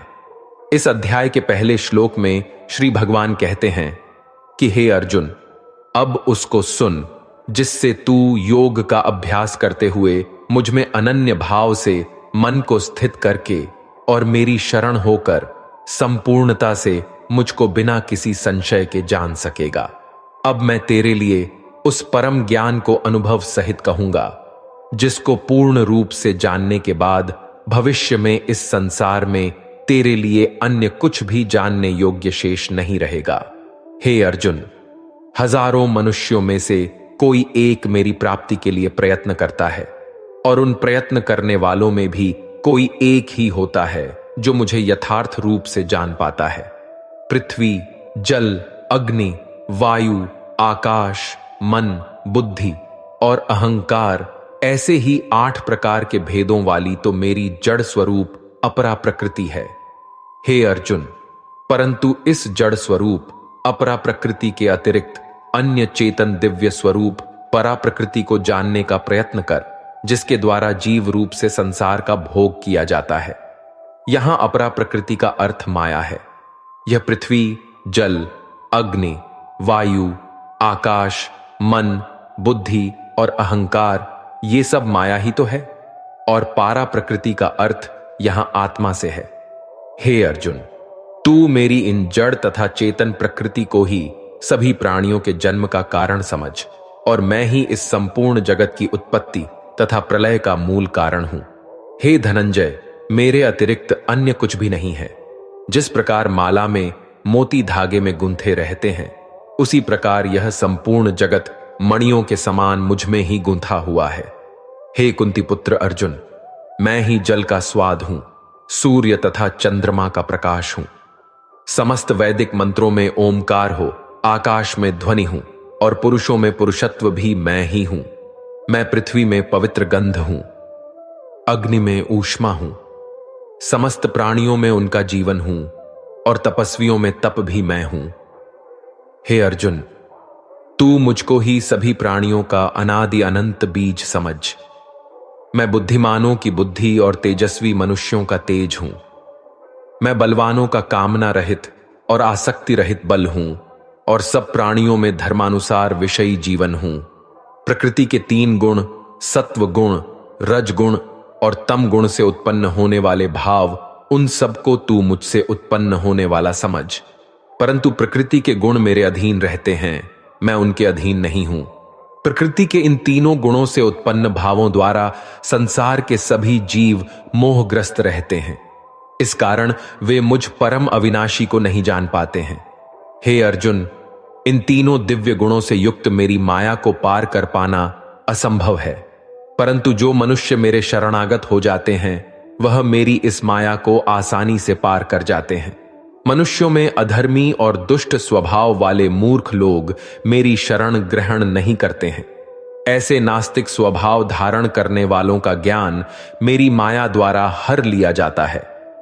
हे भरत श्रेष्ठ अर्जुन, उत्तम कर्म करने वाले आर्थ अर्थात दुख से निवृत्ति चाहने वाले, अर्थार्थी अर्थात धन संपदा चाहने वाले, जिज्ञासु अर्थात केवल मुझे जानने की इच्छा वाले, और ज्ञानी अर्थात मुझे ज्ञान सहित जानने वाले, ऐसे 4 प्रकार के भक्त मेरा स्मरण करते हैं। इनमें से वह ज्ञानी सर्वश्रेष्ठ है जो सदैव अनन्य भाव से मेरी शुद्ध भक्ति में स्थित रहता है, क्योंकि ऐसे ज्ञानी भक्त को मैं अत्यंत प्रिय होता हूं और वह मुझे अत्यंत प्रिय होता है। यद्यपि यह चारों प्रकार के भक्त उदार हृदय वाले हैं, परंतु मेरे मत के अनुसार ज्ञानी भक्त तो साक्षात मेरा ही स्वरूप होता है, क्योंकि वह स्थिर मन बुद्धि वाला ज्ञानी भक्त मुझे अपना सर्वोच्च लक्ष्य जानकर मुझ में ही स्थित रहता है। अनेकों जन्मों के बाद अपने अंतिम जन्म में ज्ञानी मेरी शरण ग्रहण करता है। उसके लिए सभी के हृदय में स्थित सब कुछ मैं ही होता हूं। ऐसा महात्मा अत्यंत दुर्लभ होता है। जिन मनुष्यों का ज्ञान सांसारिक कामनाओं के द्वारा नष्ट हो चुका है, वे लोग अपने अपने स्वभाव के अनुसार पूर्व जन्मों के अर्जित संस्कारों के कारण प्रकृति के नियमों के वश में होकर अन्य देवी देवताओं की शरण में जाते हैं। मनुष्य अपनी श्रद्धा के अनुसार जिस भी देवी देवताओं का पूजन करते हैं, मैं उसकी श्रद्धा को उन्हीं देवी देवताओं के प्रति स्थिर कर देता हूं। वह भक्त सांसारिक सुख की कामनाओं से श्रद्धा से युक्त होकर उन देवी देवताओं की पूजा आराधना करते हैं और उसकी वह कामनाएं पूर्ण भी होती हैं, किंतु वास्तव में यह सभी इच्छाएं मेरे द्वारा ही पूरी की जाती हैं। परंतु उन अल्प बुद्धि वालों को प्राप्त हुआ फल क्षणिक होता है और भोगने के बाद समाप्त हो जाता है। देवताओं को पूजने वाले देवलोक को प्राप्त होते हैं, किंतु मेरे भक्त मेरे परम धाम को ही प्राप्त होते हैं। बुद्धिहीन मनुष्य मुझ अप्रकट परमात्मा को मनुष्य की तरह जन्म लेने वाला समझते हैं, इसलिए वह मेरे सर्वश्रेष्ठ अविनाशी स्वरूप के परम प्रभाव को नहीं समझ पाते हैं। मैं सभी के लिए प्रकट नहीं हूं, क्योंकि मैं अपनी योग माया द्वारा आच्छादित रहता हूं। इसलिए यह मूर्ख मनुष्य मुझ अविनाशी परमात्मा को नहीं समझ पाते हैं। हे अर्जुन, मैं भूत, वर्तमान और भविष्य के सभी प्राणियों को जानता हूं, लेकिन वास्तविकता में मुझे कोई नहीं जानता। हे भरतवंशी, संसार में सभी प्राणी इच्छा, द्वेष आदि द्वंद्वों से उत्पन्न मोह के कारण जन्म लेकर पुनः मोह को प्राप्त होते हैं। परंतु जिस मनुष्य ने पूर्व जन्मों में और इस जन्म में पुण्य कर्म किए हैं तथा उसके सभी पाप पूर्ण रूप से नष्ट हो चुके हैं, वह दृढ़ संकल्प के साथ मेरी भक्ति करके मोह आदि सभी द्वंद्वों से मुक्त हो जाते हैं। जो मनुष्य मेरी शरण होकर वृद्धावस्था और मृत्यु से मुक्ति पाने की इच्छा करता है, ऐसे मनुष्य उस ब्रह्मा को, परमात्मा को और उसके सभी कर्मों को पूरी तरह से जानते हैं। जो मनुष्य मुझे अध्यभूत अर्थात संपूर्ण जगत का कर्ता, अधिदैव अर्थात संपूर्ण देवताओं का नियंत्रक तथा अधियज्ञ अर्थात संपूर्ण फलों का भोक्ता समझता है और जिसका मन निरंतर मुझ में स्थित रहता है, वह मनुष्य मृत्यु के समय में भी मुझे जानता है और मेरे परम धाम को प्राप्त होता है। इस प्रकार उपनिषद, ब्रह्म विद्या तथा योग शास्त्र रूप श्रीमद् भागवत गीता के श्री कृष्ण अर्जुन संवाद में ज्ञान विज्ञान योग नाम का 7वां अध्याय संपूर्ण हुआ। श्रीमद् भागवत गीता अध्याय 8 अक्षर ब्रह्मा योग। अर्जुन के 7 प्रश्नों के उत्तर। अर्जुन पूछते हैं, हे पुरुषोत्तम, यह ब्रह्मा क्या है? आध्यात्म क्या है? कर्म क्या है? अधिभूत किसे कहते हैं? और अधिदैव कौन कहलाते हैं? हे मधुसूदन, यहां अधियज्ञ कौन है और वह इस शरीर में किस प्रकार स्थित रहता है? और शरीर के अंत समय में आत्मा संयमी अर्थात योग युक्त मनुष्यों द्वारा आपको किस प्रकार जाना जाता है? श्री भगवान ने कहा, जो अविनाशी है वही ब्रह्मा है, अर्थात आत्मा ही ब्रह्मा है और आत्मा में स्थिर भाव ही अध्यात्म कहलाता है तथा जीवों के वह भाव जो कि अच्छे या बुरे संकल्प उत्पन्न करते हैं, उन भावों का मिट जाना ही कर्म कहलाता है। हे शरीरधारी में श्रेष्ठ अर्जुन, मेरी अपरा प्रकृति जो कि निरंतर परिवर्तनशील है, अधिभूत कहलाती है तथा मेरा वह विराट रूप जिसमें सूर्य, चंद्रमा आदि सभी देवता स्थित है, वह अधिदैव कहलाता है। और मैं ही प्रत्येक शरीरधारी के हृदय में अंतर्यामी रूप स्थित अधियज्ञ हूं, अर्थात यज्ञ का भोक्ता होता हूं। जो मनुष्य जीवन के अंत समय में मेरा ही स्मरण करता हुआ शारीरिक बंधन से मुक्त होता है, वह मेरे ही भाव को अर्थात मुझको ही प्राप्त होता है, इसमें कुछ भी संदेह नहीं है। हे कुंती पौत्र, मनुष्य अंत समय में जिस जिस भाव का स्मरण करता हुआ शरीर का त्याग करता है, वह उसी भाव को ही प्राप्त होता है जिस भाव का जीवन में निरंतर स्मरण किया है। इसलिए हे अर्जुन, तू हर समय मेरा ही स्मरण कर और युद्ध भी कर। मन बुद्धि से मेरे शरणागत होकर तू निश्चित रूप से मुझको ही प्राप्त होगा। हे प्रथापुत्र, जो मनुष्य बिना विचलित हुए अपनी चेतना अर्थात आत्मा से योग में स्थित होने का अभ्यास करता है, वह निरंतर चिंतन करता हुआ उस दिव्य परमात्मा को ही प्राप्त होता है। मनुष्य को उस परमात्मा के स्वरूप का स्मरण करना चाहिए जो कि सभी को जानने वाला है, पुरातन है, जगत का नियंता है, सूक्ष्म से भी अति सूक्ष्म है, सभी का पालन करता है, अकल्पनीय स्वरूप है, सूर्य के समान प्रकाशमान है और अंधकार से परे स्थित है। जो मनुष्य मृत्यु के समय अचल मन से भक्ति में लगा हुआ योग शक्ति के द्वारा प्राण को दोनों भौहों के मध्य में पूर्ण रूप से स्थापित कर लेता है, वह निश्चित रूप से परमात्मा के उस परम धाम को ही प्राप्त होता है। संन्यास योग और भक्ति योग से परमात्मा की प्राप्ति कैसे की जाती है, अब मैं तुम्हें उस उपाय को बताता हूं। वेदों के ज्ञाता जन जिस परम पिता परमेश्वर को अविनाशी कहते हैं तथा बड़े बड़े मुनि सन्यासी जिसमें प्रवेश पाते हैं, उस परम पद को पाने की इच्छा से जो मनुष्य ब्रह्मचर्य व्रत का पालन करते हैं, उस विधि को तुझे संक्षेप में बतलाता हूं। शरीर के सभी द्वारों को वश में करके तथा मन को हृदय में स्थित करके प्राण वायु को सिर में रोप करके योग धारणा में स्थित हुआ जाता है। इस प्रकार ओमकार रूपी एक अक्षर ब्रह्म का उच्चारण करके मेरा स्मरण करता हुआ शरीर को त्याग कर जाता है, वह मनुष्य मेरे परम धाम को प्राप्त करता है। हे प्रथापुत्र अर्जुन, जो मनुष्य मेरे अतिरिक्त अन्य किसी का मन से चिंतन नहीं करता है और सदैव नियमित रूप से मेरा ही स्मरण करता है, उस नियमित रूप से मेरी भक्ति में स्थित भक्त के लिए मैं सरलता से प्राप्त हो जाता हूं।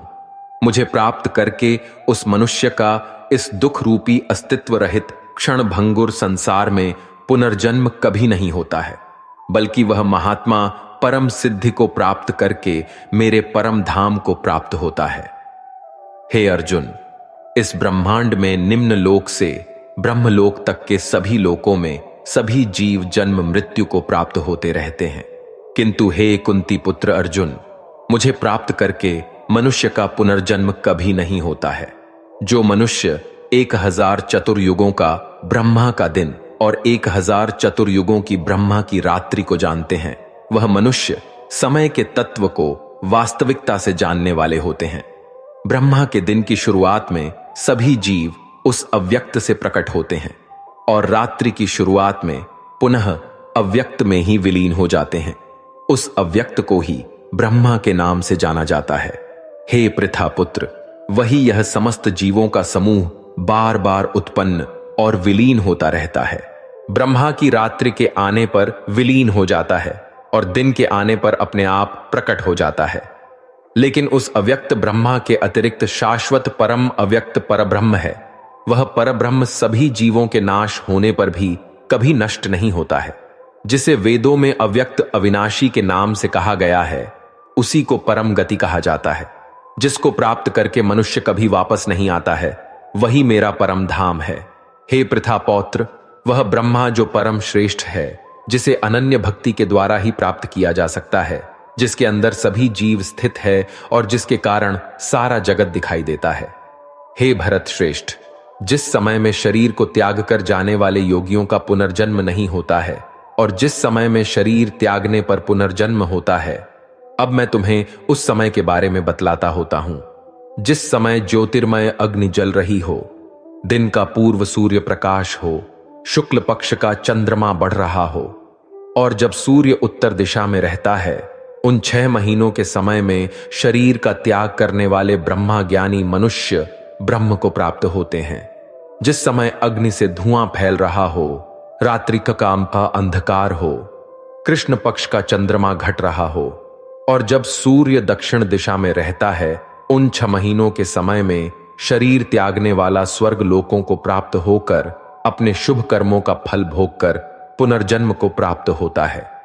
वेदों के अनुसार इस मृत्यु लोक से जाने के 2 ही शाश्वत मार्ग है, एक प्रकाश का मार्ग और दूसरा अंधकार का मार्ग।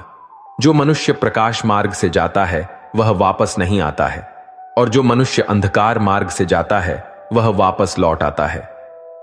हे पृथापुत्र, भक्ति में स्थित मेरा कोई भी भाग इन सभी मार्गों को जानते हुए भी कभी मोहग्रस्त नहीं होता है। इसलिए हे अर्जुन, तू हर समय मेरी भक्ति में स्थिर हो। योग में स्थित मनुष्य वेदों के अध्ययन से, यज्ञ से, तप से और दान से प्राप्त सभी पुण्य फलों को भोगता हुआ अंत में निश्चित रूप से तत्व से जानकर मेरे परम धाम को ही प्राप्त करता है, जो कि मेरा मूल निवास स्थान है। इस प्रकार उपनिषद, ब्रह्म विद्या तथा योग शास्त्र रूप श्रीमद् भागवत गीता के श्री कृष्ण अर्जुन संवाद में अक्षर ब्रह्म योग नाम का 8वां अध्याय संपूर्ण हुआ। श्रीमद् भगवद गीता अध्याय 9 राजविद्या योग। श्री भगवान ने कहा, हे अर्जुन, अब मैं तुच्छ ईर्ष्या न करने वाले के लिए इस परम गोपनीय ज्ञान को अनुभव सहित कहता हूं, जिसको जानकर तू इस दुख रूपी संसार से मुक्त हो सकेगा। यह ज्ञान सभी विद्याओं का राजा, सभी गोपनीयों से भी अति गोपनीय, परम पवित्र, परम श्रेष्ठ है। यह ज्ञान अविनाशी परमात्मा का प्रत्यक्ष अनुभव कराने वाला है। हे अर्जुन, धर्म के प्रति श्रद्धा न रखने वाले मनुष्य मुझे न प्राप्त होकर जन्म मृत्यु रूपी मार्ग से इस संसार में आते जाते रहते हैं।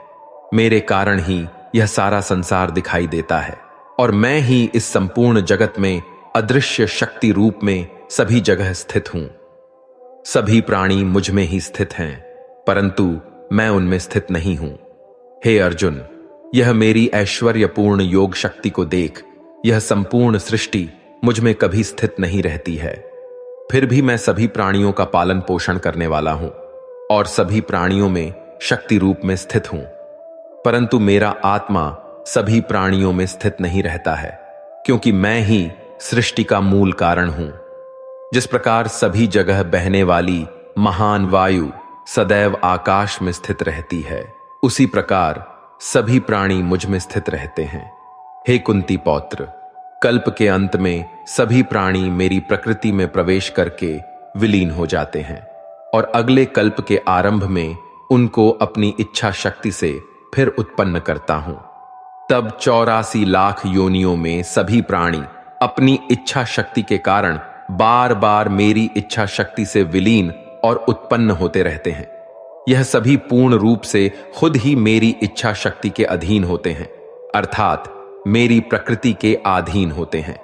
हे धनंजय, यह सभी कर्म मुझे बांध नहीं पाते हैं, क्योंकि मैं उन कार्यों में बिना किसी फल की इच्छा से उदासीन भाव में स्थित रहता हूं। हे कुंती पुत्र, मेरी अधीनता में मेरी अपरा शक्ति सभी चर तथा अचर जीव उत्पन्न और विनष्ट करती रहती है।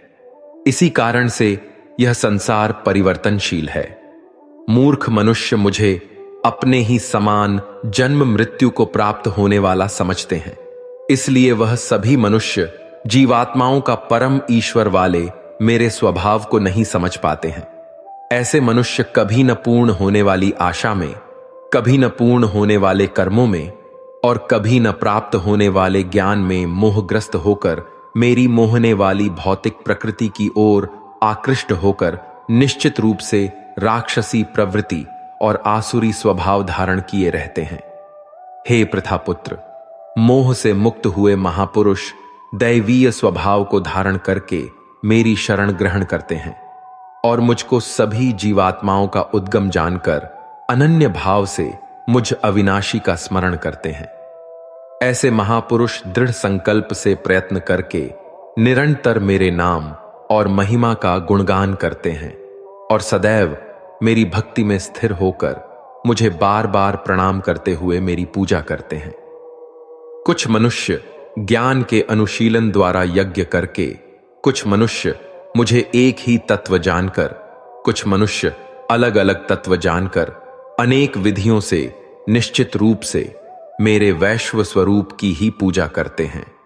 हे अर्जुन, मैं ही वैदिक कर्मकांड को करने वाला हूं, मैं ही यज्ञ हूं, मैं ही पितरों को दिए जाने वाला तर्पण हूं, मैं ही जड़ी बूटी रूप में औषधि हूं, मैं ही मंत्र हूं, मैं ही घृत हूं, मैं ही अग्नि हूं और मैं ही हवन में दी जाने वाली आहुति हूं।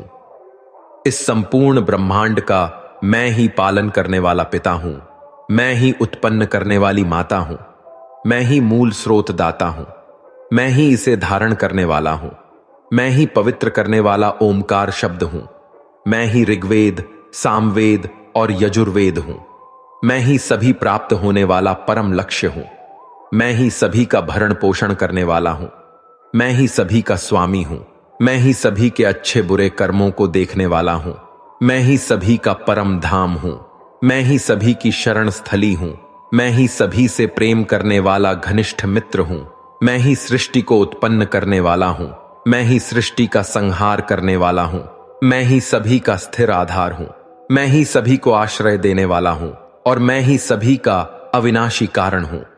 हे अर्जुन, मैं ही सूर्य रूप में तपकर जल को भाप रूप में रोककर बारिश रूप में उत्पन्न होता हूं, मैं ही निश्चित रूप से अमर तत्व हूं, मैं ही मृत तत्व हूं, मैं ही सत्य रूप में तत्व हूं और मैं ही असत्य रूप में पदार्थ हूं। जो मनुष्य तीनों वेदों के अनुसार यज्ञों के द्वारा मेरी पूजा करके सभी पापों से पवित्र होकर स्वर्ग लोकों की प्राप्ति के लिए प्रार्थना करते हैं, वह मनुष्य अपने पुण्य के फलस्वरूप इंद्रलोक में जन्म को प्राप्त होकर स्वर्ग में देवी देवताओं वाले सुखों को भोगते हैं। वह जीवात्मा उस विशाल स्वर्ग लोक के सुखों का भोग करके पुण्य फलों के समाप्त होने पर इस मृत्युलोक में पुनः जन्म को प्राप्त होते हैं। इस प्रकार तीनों वेदों के सिद्धांतों का पालन करके सांसारिक सुख की कामना वाले मनुष्य बार बार जन्म और मृत्यु को प्राप्त होते रहते हैं। जो मनुष्य एकमात्र मुझे लक्ष्य मानकर अनन्य भाव से मेरा ही स्मरण करते हुए कर्तव्य कर्म द्वारा पूजा करते हैं, जो सदैव निरंतर मेरी भक्ति में लीन रहता है, उस मनुष्य की सभी जरूरतें और सुरक्षा की जिम्मेदारी मैं स्वयं निभाता हूं। हे कुंती पुत्र, जो भी मनुष्य श्रद्धा पूर्वक भक्ति भाव से अन्य देवी देवताओं को पूजा करते हैं, वह भी निश्चित रूप से मेरी ही पूजा करते हैं, किंतु उनका वे तो पूजा करना अज्ञानता पूर्ण मेरी प्राप्ति की विधि से अलग त्रुटिपूर्ण होता है।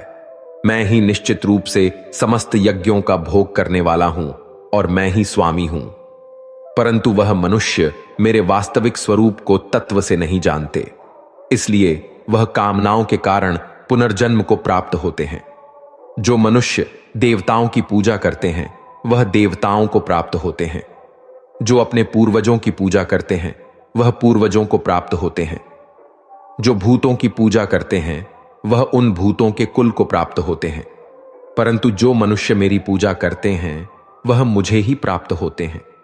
जो मनुष्य एक पत्ता, एक फूल, एक फल, थोड़ा सा जल और कुछ भी निष्काम भक्ति भाव से अर्पित करता है, उस शुद्ध भक्त का निष्काम भक्ति भाव से अर्पित किया हुआ सभी कुछ मैं स्वीकार करता हूं। हे कुंती पुत्र, तू जो भी कर्म करता है, जो भी खाता है, जो भी हवन करता है, जो भी दान देता है और जो भी तपस्या करता है, उस सभी को मुझे समर्पित करते हुए कर।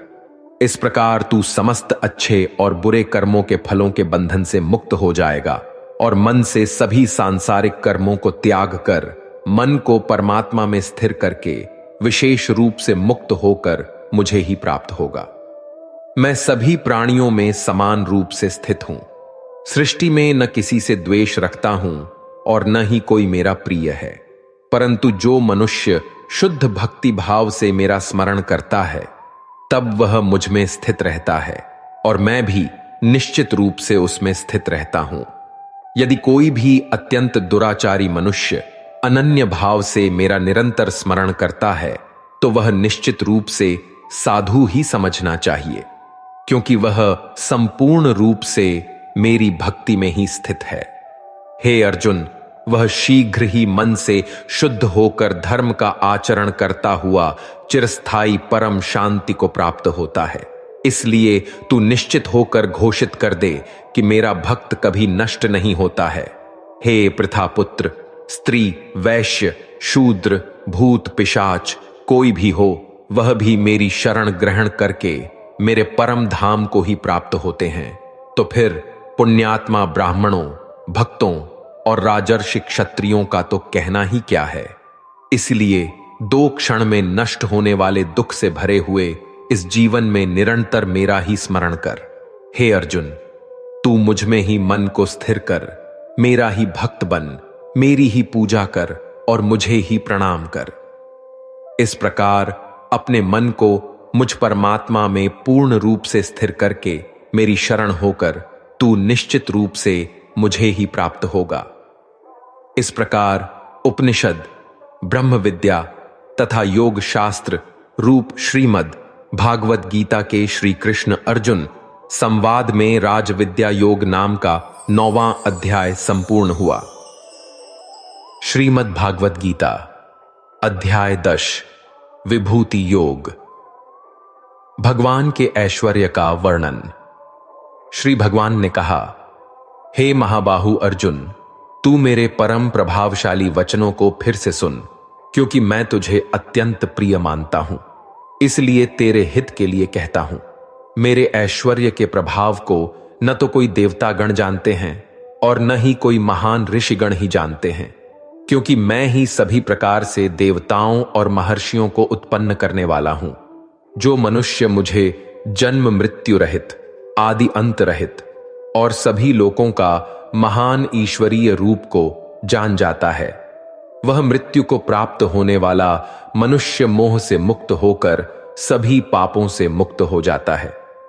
हे अर्जुन, संशय को मिटाने वाली बुद्धि, मोह से मुक्ति दिलाने वाला ज्ञान, क्षमा का भाव, सत्य का आचरण, इंद्रियों का नियंत्रण, मन की स्थिरता, सुख दुख की अनुभूति, जन्म मृत्यु का कारण, भय अभय की चिंता, अहिंसा का भाव, समानता का भाव, संतुष्ट होने का स्वभाव, तपस्या की शक्ति, दानशीलता का भाव और यश अपयश की प्राप्ति में जो भी कारण होते हैं, यह सभी मनुष्यों के अनेकों प्रकार के भाव मुझसे ही उत्पन्न होते हैं।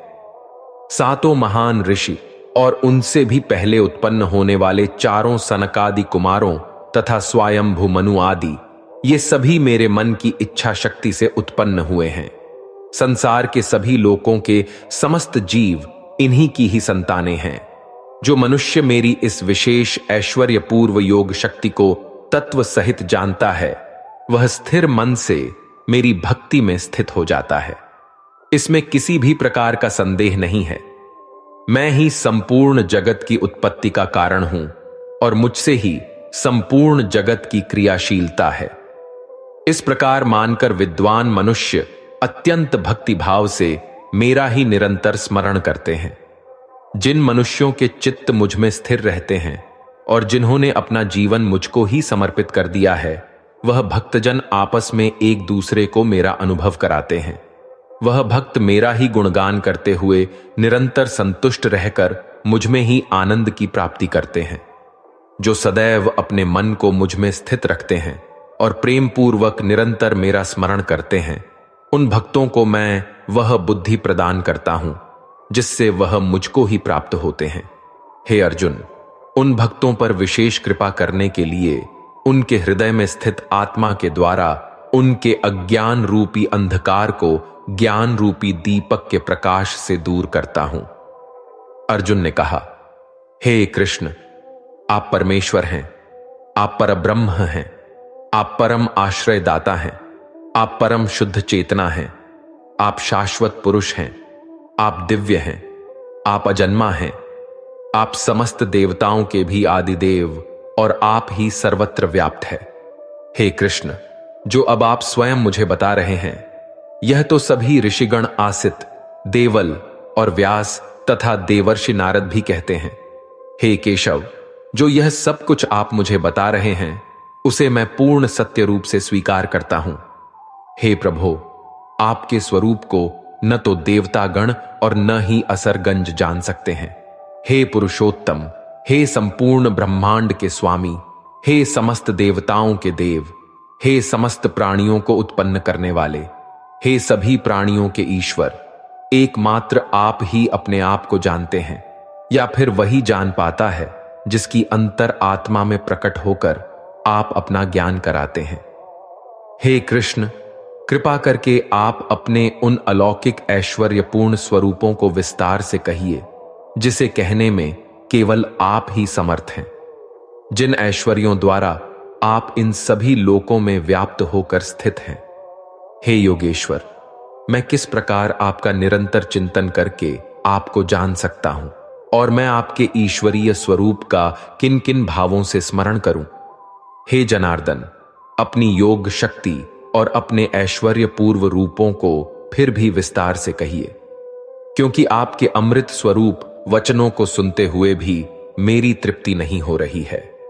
श्री भगवान ने कहा, हे कुरुश्रेष्ठ, अब मैं तेरे लिए अपने मुख्य अलौकिक ऐश्वर्यपूर्ण रूपों को कहूंगा, क्योंकि मेरे विस्तार की तो कोई सीमा नहीं है।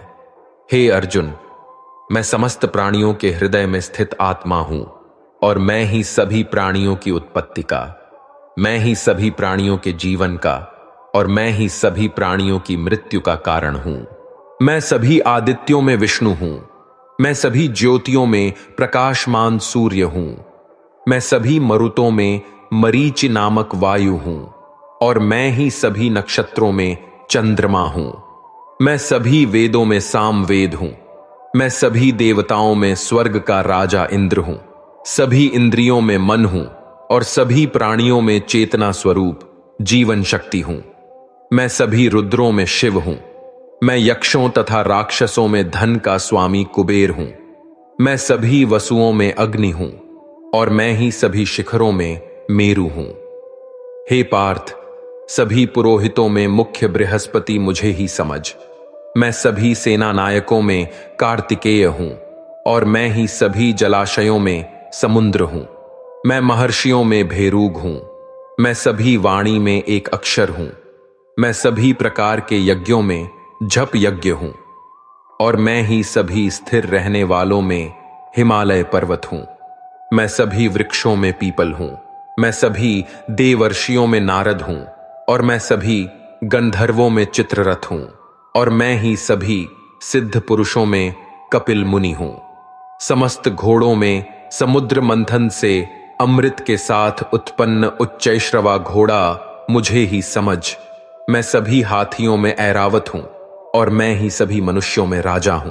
मैं सभी हथियारों में वज हूं, मैं सभी गायों में सुरभि हूं। मैं धर्मानुसार संतान उत्पत्ति का कारण रूप प्रेम का देवता कामदेव हूं, और मैं ही सभी सर्पों में वासुकी हूं। मैं सभी नागों में शेषनाग हूं, मैं समस्त जलचरों में वरुण देव हूं। मैं सभी पितरों में एरमा हूं, और मैं ही सभी नियमों को पालन करने वालों में यमराज हूं। मैं सभी असुरों में भक्त प्रहलाद हूं, मैं सभी गिनती करने वालों में समय हूं। मैं सभी पशुओं में सिंह हूं, और मैं ही पक्षियों में गरुड़ हूं। मैं समस्त पवित्र करने वालों में वायु हूं। मैं सभी शस्त्र धारण करने वालों में राम हूं। मैं सभी मछलियों में मगर हूं और मैं ही समस्त नदियों में गंगा हूं। हे अर्जुन, मैं ही समस्त सृष्टियों का आदि, मध्य और अंत हूं। मैं सभी विद्याओं में ब्रह्म विद्या हूं और मैं ही सभी तर्क करने वालों में निर्णायक सत्य हूं। मैं सभी अक्षरों में ओमकार हूं। मैं ही सभी समासों में द्वंद्व हूं। मैं कभी न समाप्त होने वाला समय हूं और मैं ही सभी को धारण करने वाला विराट स्वरूप हूं। मैं ही सभी को नष्ट करने वाली मृत्यु हूं। मैं ही भविष्य में सभी को उत्पन्न करने वाली सृष्टि हूं। स्त्रियों वाले गुणों में कीर्ति, सौंदर्य, वाणी की मधुरता, स्मरण शक्ति, बुद्धि, धारणा और क्षमा भी मैं ही हूं। मैं सामवेद की गाने वाली श्रुतियों में बृहत साम की काम हूं। मैं छंदों में गायत्री छंद हूं। मैं महीनों में मार्गशीर्ष और मैं ही ऋतुओं में वसंत हूं। मैं चलने वालों का जुआ हूं। मैं तेजस्वी का तेज हूं। मैं जीतने वालों की विजय हूं। मैं व्यवसायियों का निश्चय हूं और मैं ही सत्य बोलने वालों का सत्य हूं। मैं वृष्णिवंशियों में वासुदेव हूं। मैं ही पांडवों में अर्जुन हूं। मैं मुनियों में वेदव्यास हूं और मैं ही कवियों में शुक्राचार्य हूं। मैं दमन करने वालों का दंड हूं। मैं विजय की कामना वालों की नीति हूं। रहस्य रखने वालों का मौन हूं और मैं ही ज्ञानियों का ज्ञान हूं। हे अर्जुन, वह बीज भी मैं ही हूं जिनके कारण सभी प्राणियों की उत्पत्ति होती है, क्योंकि संसार में कोई भी ऐसा चर या अचर प्राणी नहीं है जो मेरे बिना अलग रह सके। हे परम तत्व अर्जुन, मेरी लौकिक और अलौकिक ऐश्वर्यपूर्ण स्वरूपों का अंत नहीं है। मैंने अपने इन ऐश्वर्यों का वर्णन तो तेरे लिए संक्षिप्त रूप से कहा है। जो जो ऐश्वर्य युक्त, कांति युक्त और शक्ति युक्त वस्तुएं हैं, उनको तू मेरे तेज के अंश से ही उत्पन्न हुआ समझ। किंतु हे अर्जुन, तुझे इस प्रकार सारे ज्ञान को विस्तार से जानने की आवश्यकता ही क्या है? मैं तो अपने एक अंश मात्र से इस संपूर्ण ब्रह्मांड को धारण करके सर्वत्र स्थित रहता हूं। इस प्रकार उपनिषद, ब्रह्म विद्या तथा योग शास्त्र रूप श्रीमद् भगवद गीता के श्री कृष्ण अर्जुन संवाद में विभूति योग नाम का 10वां अध्याय संपूर्ण हुआ। श्रीमद् भागवत गीता अध्याय 11 विश्वरूप दर्शन योग। अर्जुन द्वारा विश्वरूप के दर्शन के लिए प्रार्थना। अर्जुन ने कहा, मुझ पर कृपा करने के लिए आपने जो परम गोपनीय आध्यात्मिक विषय ज्ञान दिया है, उस उपदेश से मेरा यह मोह दूर हो गया है। हे कमल नयन, मैंने आपसे समस्त सृष्टि की उत्पत्ति तथा प्रलय और आपकी अविनाशी महिमा का भी वर्णन विस्तार से सुना है। हे परमेश्वर, आपके द्वारा वर्णित जैसा आपका वास्तविक रूप है, मैं वैसा ही देख रहा हूं। किंतु हे पुरुषोत्तम, मैं आपके ऐश्वर्य युक्त रूप का प्रत्यक्ष दर्शन करना चाहता हूं। हे प्रभु, यदि आप उचित मानते हैं कि मैं आपके उस रूप को देखने में समर्थ हूं, तब हे योगेश्वर, आप कृपा करके मुझे अपने उस अविनाशी विश्व रूप में दर्शन दीजिए। श्री भगवान ने कहा, हे पार्थ, अब तू मेरे सैकड़ों हजारों अनेक प्रकार के अलौकिक रूपों को और अनेक प्रकार के रंगों वाली आकृतियों को भी देख। हे भरत श्रेष्ठ अर्जुन, तू मुझ में आदित्य के 12 पुत्रों को, 8 वसुओं को, 11 रुद्रों को, 2 अश्विनी कुमारों को, 49 मरुत गालव को और इसके पहले कभी किसी के द्वारा न देखे हुए उन अनेकों आश्चर्यजनक रूपों को भी देख। हे अर्जुन, तू मेरे इस शरीर में एक स्थान में चर अचर सृष्टि सहित संपूर्ण ब्रह्मांड को देख, और अन्य कुछ भी तू देखना चाहता है उन्हें भी देख, किंतु तू अपनी इन आंखों की दृष्टि से मेरे इस रूप को देखने में निश्चित रूप से समर्थ नहीं है। इसलिए मैं तुझे अलौकिक दृष्टि देता हूं, जिससे तू मेरी इस ईश्वरीय योग शक्ति को देख। संजय द्वारा धृतराष्ट्र के समक्ष विश्वरूप का वर्णन। संजय ने कहा, हे राजन, इस प्रकार कहकर परम शक्तिशाली योगी भगवान श्री कृष्ण ने अर्जुन को अपना परम ऐश्वर्य युक्त अलौकिक विश्वरूप दिखलाया। इस विश्वरूप में अनेकों मोह, अनेकों आंखें, अनेकों आश्चर्यजनक दिव्य आभूषणों से युक्त, अनेकों दिव्य शस्त्रों को उठाए हुए दिव्य मालाएं, वस्त्रों को धारण किए हुए दिव्य गंध का अनुलेपन किए हुए, सभी प्रकार के आश्चर्यपूर्ण प्रकाश से युक्त, असीम और सभी दिशाओं में मुख किए हुए सर्वव्यापी परमेश्वर को अर्जुन ने देखा। यदि आकाश में 1000 सूर्य एक साथ उदय हो तो उनसे उत्पन्न होने वाला वह प्रकाश भी उस सर्वव्यापी परमेश्वर के प्रकाश की शायद ही समानता कर सके। पांडुपुत्र अर्जुन ने उस समय अनेक प्रकार से अलग अलग संपूर्ण ब्रह्मांड के सभी देवताओं को भगवान श्री कृष्ण के उस शरीर में एक स्थान में स्थित देखा। तब आश्चर्यचकित हर्ष से रोमांचित हुए शरीर से अर्जुन ने भगवान को सिर झुकाकर प्रणाम करके और हाथ जोड़कर प्रार्थना करते हुए बोला। अर्जुन द्वारा विश्वरूप की स्तुति करना। अर्जुन ने कहा, हे भगवान श्री कृष्ण, मैं आपके शरीर में समस्त देवताओं को तथा अनेकों विशेष प्राणियों को एक साथ देख रहा हूं और कमल के आसन पर स्थित ब्रह्मा जी को, शिव जी को, समस्त ऋषियों को और दिव्य सर्पों को भी देख रहा हूं। हे विश्वेश्वर, मैं आपके शरीर में अनेकों हाथ, पेट, मुख और आंखें तथा चारों ओर से असंख्य रूपों को देख रहा हूं। हे विश्वरूप, न तो मैं आपका अंत, न माध्य और न आदि को ही देख पा रहा हूं। मैं आपको चारों ओर से मुकुट पहने हुए, गदा धारण किए हुए और चक्र सहित अपार तेज से प्रकाशित देख रहा हूं और आपके रूप को सभी ओर से अग्नि के समान जलता हुआ, सूर्य के समान चकाचौंध करने वाले प्रकाश को कठिनता से देख पा रहा हूं। हे भगवान, आप ही जानने योग्य परब्रह्म परमात्मा है। आप ही इस जगत के परम आधार हैं। आप ही अविनाशी सनातन धर्म के पालक हैं और मेरी समझ से आप ही अविनाशी सनातन पुरुष हैं। आप अनादि है, अनंत है और माध्य रहित है। आपकी महिमा अनंत है। आपकी असंख्य भुजाएं हैं। चंद्र और सूर्य आपकी आंखें हैं। मैं आपके मुख से जलती हुई अग्नि के निकलने वाले तेज के कारण इस संसार को तपते हुए देख रहा हूं। हे महापुरुष, संपूर्ण आकाश से लेकर पृथ्वी तक के बीच केवल आप ही अकेले सभी दिशाओं में व्याप्त है और आपके इस भयंकर आश्चर्यजनक रूप को देखकर तीनों लोग भयभीत हो रहे हैं। सभी देवों के समूह आप में प्रवेश कर रहे हैं। उनमें से कुछ भयभीत होकर हाथ जोड़कर आपका गुणगान कर रहे हैं और महर्षि गण और सिद्धों के समूह कल्याण हो इस प्रकार कहकर उत्तम वैदिक मंत्रों द्वारा आपकी स्तुति कर रहे हैं। शिव के सभी रूप, सभी आदित्य गण, सभी वसु, सभी साध्य गण, संपूर्ण विश्व के देवता, दोनों अश्विनी कुमार तथा समस्त मरुदगण और पितरों का समूह, सभी गंधर्व, सभी यक्ष, समस्त राक्षस और सिद्धों के समूह, वह सभी आश्चर्यचकित होकर आपको देख रहे हैं। हे महाबाहु, आपके अनेकों मुख, आंखें, अनेकों हाथ, जंघा, पैरों, अनेकों पेट और अनेकों दांतों के कारण विराट रूप को देखकर सभी लोग व्याकुल हो रहे हैं और उन्हीं की तरह मैं भी व्याकुल हो रहा हूं। हे वैष्णव, आकाश को स्पर्श करता हुआ अनेकों प्रकाशमान रंगों से युक्त मुख को फैलाए हुए और आपकी चमकती हुई बड़ी बड़ी आंखों को देखकर मेरा मन भयभीत हो रहा है।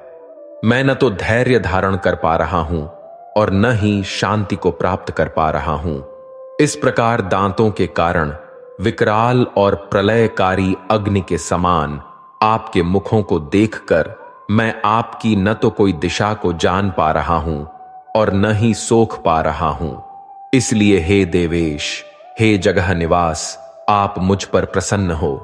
धृतराष्ट्र के सभी पुत्र अपने समस्त सहायक वीर राजाओं सहित तथा पितामह भीष्म, द्रोणाचार्य, सूत पुत्र कर्म और हमारे पक्ष के भी प्रधान योद्धा भी आपके भयानक दांतों वाले विकराल मुख में तेजी से प्रवेश कर रहे हैं और उनमें से कुछ तो दांतों के दोनों शेरों के बीच में फंसकर चूर्ण होते हुए दिखाई दे रहे हैं। जिस प्रकार नदियों की अनेकों जलधाराएं बड़े वेग से समुद्र की ओर दौड़ती हुई प्रवेश करती हैं, उसी प्रकार सभी मनुष्य लोक के वीर योद्धा भी आपके आग उगलते हुए मुखों में प्रवेश कर रहे हैं। जिस प्रकार पतंगे अपने विनाश के लिए जलती हुई अग्नि में बड़ी तेजी से प्रवेश करते हैं, उसी प्रकार यह सभी लोग भी अपने विनाश के लिए बहुत तेजी से आपके मुखों में प्रवेश कर रहे हैं। हे विश्वव्यापी भगवान, आप उन समस्त लोगों को जलते हुए सभी मुखों द्वारा निगलते हुए सभी ओर से चाट रहे हैं और आपके भयंकर तेज प्रकाश की किरणें संपूर्ण ब्रह्मांड को आच्छादित करके झुलसा रही हैं। हे सभी देवताओं में श्रेष्ठ, कृपा करके आप मुझे बताएं कि आप इतने भयानक रूप वाले कौन हैं। मैं आपको नमस्कार करता हूं, आप मुझ पर प्रसन्न हो। आप ही निश्चित रूप से आदि भगवान हैं। मैं आपको विशेष रूप से जानना चाहता हूं, क्योंकि मैं आपके स्वभाव को नहीं जानता हूं। भगवान द्वारा अपने प्रभाव का वर्णन श्री भगवान ने कहा, मैं इस संपूर्ण संसार का नष्ट करने वाला महाकाल हूं। इस समय इन समस्त प्राणियों का नाश करने के लिए लगा हुआ हूं। यहां स्थित सभी विपक्षी पक्ष के योद्धा तेरे युद्ध न करने पर भी भविष्य में नहीं रहेंगे। हे सव्यसाची, इसलिए तू यश को प्राप्त करने के लिए युद्ध करने के लिए खड़ा हो और शत्रुओं को जीतकर सुख संपन्न राज्य का भोग कर। ये सभी पहले ही मेरे ही द्वारा मारे जा चुके हैं। तू तो युद्ध में केवल निमित्त बना रहेगा। द्रोण, भीष्म, जयद्रथ, कर्ण और भी अन्य अनेक मेरे द्वारा मारे हुए इन महान योद्धाओं से तू बिना किसी भय से विचलित हुए यो युद्ध कर। इस युद्ध में तू ही निश्चित रूप से शत्रुओं को जीतेगा। संजय ने कहा। भगवान के इन वचनों को सुनकर अर्जुन ने हाथ जोड़कर बारंबार नमस्कार किया और फिर अत्यंत भय से कांपता हुआ प्रणाम करके अवरुद्ध स्वर से भगवान श्री कृष्ण से बोला।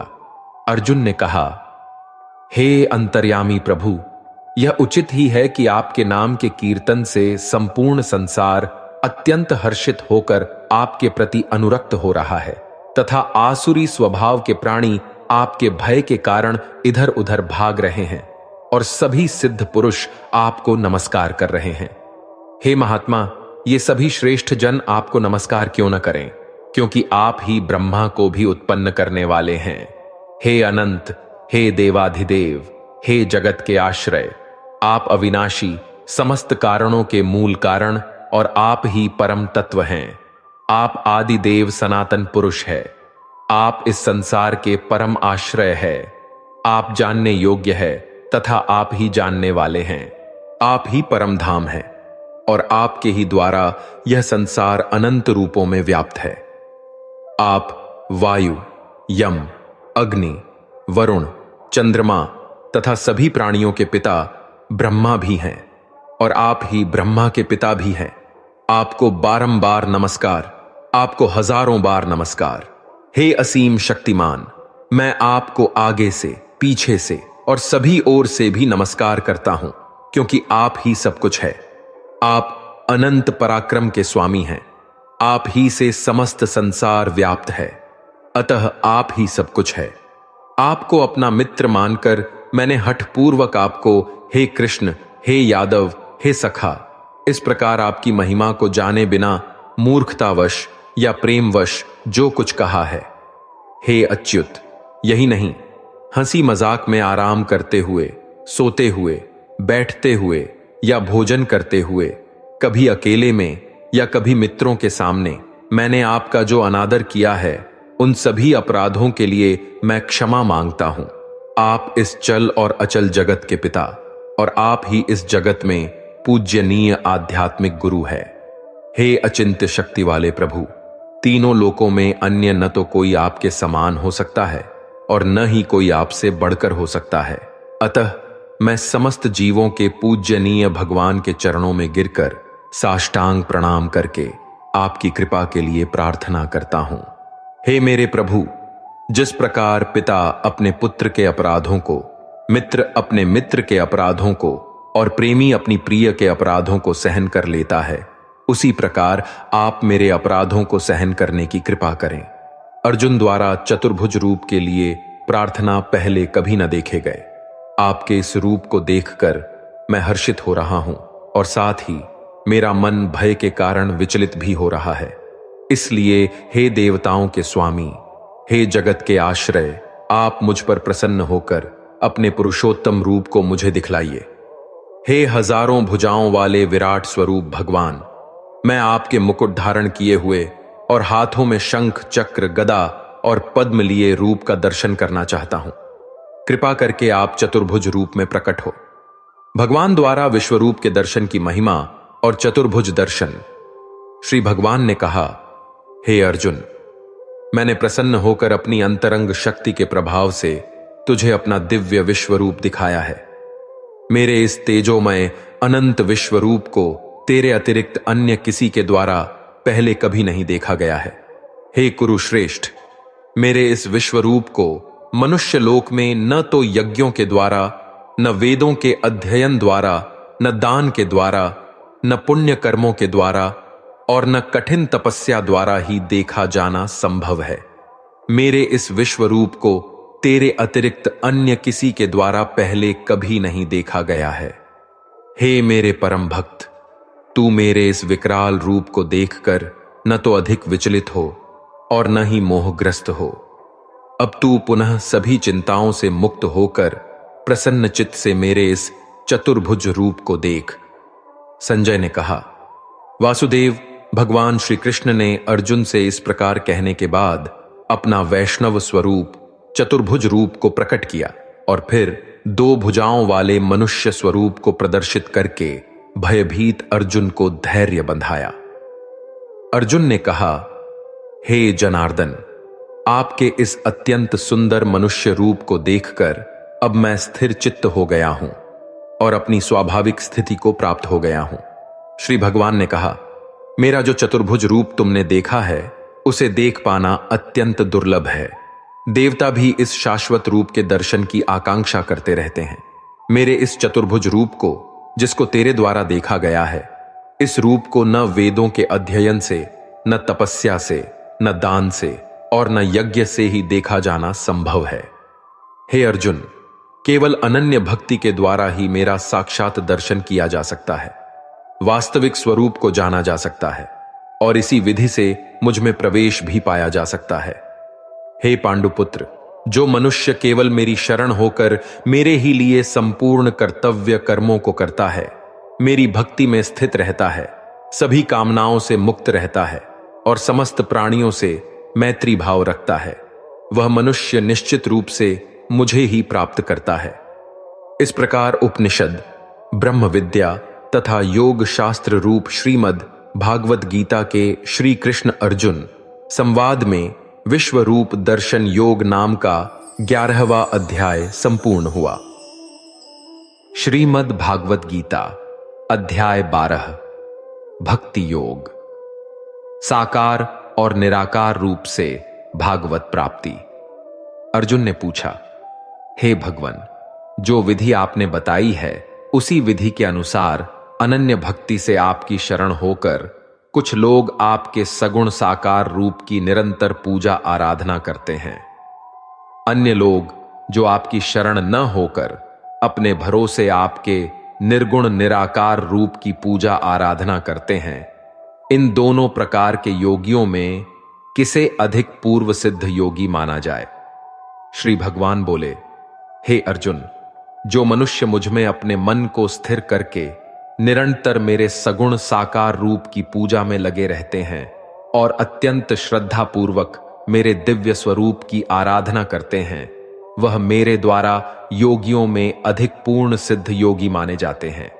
लेकिन जो मनुष्य मन बुद्धि के चिंतन से परे परमात्मा के अविनाशी, सर्वव्यापी, अकल्पनीय, निराकार, अचल स्थित स्वरूप की उपासना करते हैं, वह मनुष्य भी अपनी सभी इंद्रियों को वश में करके सभी परिस्थितियों में समान भाव से और सभी प्राणियों के हित में लगे रहकर मुझे ही प्राप्त होते हैं। निराकार स्वरूप के प्रति आसक्त मन वाले मनुष्य को परमात्मा की प्राप्ति अत्यधिक कष्टपूर्ण होती है, क्योंकि जब तक शरीर द्वारा कर्तापन का भाव रहता है तब तक अव्यक्त परमात्मा की प्राप्ति दुखप्रद होती है। परंतु हे अर्जुन, जो मनुष्य अपने सभी कर्मों को मुझे अर्पित करके मेरी शरण होकर अनन्य भाव से भक्ति योग में स्थित होकर निरंतर मेरा चिंतन करते हुए मेरी आराधना करते हैं, मुझ में स्थिर मन वाले उन मनुष्यों का मैं जन्म मृत्यु रूपी संसार सागर से अतिशीघ्र ही उद्धार कर देता हूं। हे अर्जुन, तू अपने मन को मुझ में ही स्थिर कर और मुझ में ही अपनी बुद्धि को लगा। इस प्रकार तू निश्चित रूप से मुझ में ही सदैव निवास करेगा, इसमें किसी प्रकार का संदेह नहीं है। हे अर्जुन, यदि तू अपने मन को मुझ में स्थिर नहीं कर सकता है तो भक्ति योग के अभ्यास द्वारा मुझे प्राप्त करने की इच्छा उत्पन्न कर। यदि तू भक्ति योग का अभ्यास भी नहीं कर सकता है तो केवल मेरे लिए कर्म करने का प्रयत्न कर। इस प्रकार तू मेरे लिए कर्मों को करता हुआ मेरी प्राप्ति रूपी परम सिद्धि को ही प्राप्त करेगा। यदि तू मेरे लिए कर्म भी नहीं कर सकता है तो मुझ पर आश्रित होकर सभी कर्मों के फलों का त्याग करके समर्पण के साथ आत्मा स्थित महापुरुष की शरण ग्रहण कर उनकी प्रेरणा से कर्म अपने आप होने लगेगा। बिना समझे मन को स्थिर करने के अभ्यास से ज्ञान का अनुशीलन करना श्रेष्ठ है। ज्ञान से ध्यान श्रेष्ठ समझा जाता है और ध्यान से सभी कर्मों के फलों का त्याग श्रेष्ठ है, क्योंकि ऐसे त्याग से शीघ्र ही परम शांति की प्राप्ति होती है। भक्ति में स्थित मनुष्य के लक्षण: जो मनुष्य किसी से द्वेष नहीं करता है, सभी प्राणियों के प्रति मैत्री भाव रखता है, सभी जीवों के प्रति दया भाव रखने वाला होता है तथा ममता से मुक्त, मिथ्या अहंकार से मुक्त, सुख और दुख को समान समझने वाला और सभी के अपराधों को क्षमा करने वाला है। ऐसे लक्षण उन मनुष्यों के हैं जो मेरी भक्ति में स्थित है। जो मनुष्य निरंतर भक्ति भाव में स्थिर रहकर सदैव प्रसन्न रहता है, दृढ़ निश्चय के साथ मन सहित इंद्रियों को वश किए रहता है और मन एवं बुद्धि को मुझे अर्पित किए हुए रहता है, ऐसा भक्त मुझे प्रिय होता है। जो मनुष्य न तो किसी के मन को विचलित करता है और न ही अन्य किसी के द्वारा विचलित होता है, जो हर्ष संताप और भय चिंताओं से मुक्त है, ऐसा भक्त भी मुझे प्रिय होता है। जो मनुष्य किसी भी प्रकार की इच्छा नहीं करता है, जो शुद्ध मन से मेरी आराधना में स्थित है, जो सभी कष्टों के प्रति उदासीन रहता है और जो सभी कर्मों को मुझे अर्पण करता है, ऐसा भक्त मुझे प्रिय होता है। जो मनुष्य न तो कभी हर्षित होता है, न ही कभी शोक करता है, न ही कभी पछताता है और न ही कामना करता है, जो शुभ और अशुभ सभी कर्म फलों को मुझे अर्पित करता है, ऐसी भक्ति में स्थित भक्त मुझे प्रिय होता है। जो मनुष्य शत्रु और मित्र में मान तथा अपमान में समान भाव में स्थित रहता है, जो सर्दी और गर्मी में सुख तथा दुहक आदि द्वंद्वों में भी समान भाव में स्थित रहता है और जो दूषित संगति से मुक्त रहता है, ऐसा भक्त मुझे प्रिय है। जो निंदा और स्तुति को सामान समझता है, जिसकी मन सहित सभी इंद्रियां शांत हैं, जो हर प्रकार की परिस्थिति में सदैव संतुष्ट रहता है और जिसे अपने निवास स्थान में कोई आसक्ति नहीं होती है, ऐसा स्थिर बुद्धि के साथ भक्ति में स्थित मनुष्य मुझे प्रिय होता है। परंतु जो मनुष्य इस धर्म रूपी अमृत का ठीक उसी प्रकार से पालन करते हैं जैसा मेरे द्वारा कहा गया है, और जो पूर्ण श्रद्धा के साथ मेरी शरण ग्रहण किए रहते हैं, ऐसी भक्ति में स्थित भक्त मुझको अत्यधिक प्रिय होता है। इस प्रकार उपनिषद, ब्रह्म विद्या तथा योग शास्त्र रूप श्रीमद् भागवत गीता के श्री कृष्ण अर्जुन संवाद में भक्ति योग नाम का 12वां अध्याय संपूर्ण हुआ। श्रीमद् भागवत गीता अध्याय 13 क्षेत्र क्षेत्रज्ञ विभाग योग। अर्जुन ने पूछा, हे केशव, मैं आपसे प्रकृति एवं पुरुष क्षेत्र एवं क्षेत्रज्ञ और ज्ञान एवं ज्ञान के लक्ष्य के विषय में जानना चाहता हूं। श्री भगवान ने कहा, हे कुंती पुत्र, यह शरीर ही क्षेत्र कहलाता है, अर्थात कर्म क्षेत्र कहलाता है। और जो इस क्षेत्र को जानने वाला है वह क्षेत्रज्ञ अर्थात आत्मा कहलाता है। ऐसा तत्व रूप से जानने वाले महापुरुषों द्वारा कहा गया है, हे भरतवंशी, तू इन सभी शरीर रूपी क्षेत्रों का ज्ञाता निश्चित रूप से मुझे ही समझ। इस शरीर तथा इसके ज्ञाता को जान लेना ही ज्ञान कहलाता है, ऐसा मेरा विचार है। यह शरीर रूपी कर्म क्षेत्र जैसा भी है एवं जिन विकारों वाला है और जिस कारण से उत्पन्न होता है, तथा वह जो इस क्षेत्र को जानने वाला है और जिस प्रभाव वाला है, उसके बारे में संक्षिप्त रूप से मुझसे सुन। इस क्षेत्र और क्षेत्रज्ञ के बारे में ऋषियों द्वारा अनेक प्रकार से वैदिक ग्रंथों में वर्णन किया गया है एवं वेदों के मंत्रों द्वारा भी अलग अलग प्रकार से गाया गया है, और इसे विशेष रूप से वेदांत में नीतिपूर्ण वचनों द्वारा कार्य कारण सहित भी प्रस्तुत किया गया है। हे अर्जुन, यह क्षेत्र पंच महाभूत पृथ्वी, जल, अग्नि, वायु और आकाश से मिलकर बना है। अहंकार, बुद्धि, प्रकृति के अव्यक्त तीनों गुण सत, रज और तम गुण दश, इंद्रियां कान, त्वचा, आंख, जीभ, नाक, हाथ, पैर, मुख, उपस्थ और गुदा, एक मन, 5 इंद्रियों के विषय शब्द, स्पर्श, रूप, रस और गंध, इच्छा, द्वेष, सुख, दुख, चेतना और धारणा वाला ये समूह ही विकारों वाला पिंड रूप शरीर है, जिसके बारे में संक्षेप में कहा गया है। ज्ञान का विषय। अब भगवान बताएंगे कि ज्ञान क्या है, अर्थात ज्ञानी किसे कहते हैं। विनम्रता अर्थात मान अपमान के भाव का न होना, दंभहीनता अर्थात कर्तापन के भाव का न होना, अहिंसा अर्थात किसी को भी कष्ट नहीं पहुंचाने का भाव, क्षमाशीलता अर्थात सभी अपराधों के लिए क्षमा करने का भाव, सरलता अर्थात सत्य को न छिपाने का भाव, पवित्रता अर्थात मन और शरीर से शुद्ध रहने का भाव, गुरु भक्ति अर्थात श्रद्धा सहित गुरु की सेवा करने का भाव, दृढ़ता अर्थात संकल्प में स्थिर रहने का भाव, और आत्म संयम अर्थात इंद्रियों को वश में रखने का भाव। इंद्रिय विषयों अर्थात शब्द, रूप, रस, गंध, स्पर्श के प्रति वैराग्य का भाव, मिथ्या अहंकार न करने का भाव, जन्म, मृत्यु, बुढ़ापा, रोग, दुख और अपनी बुराइयों का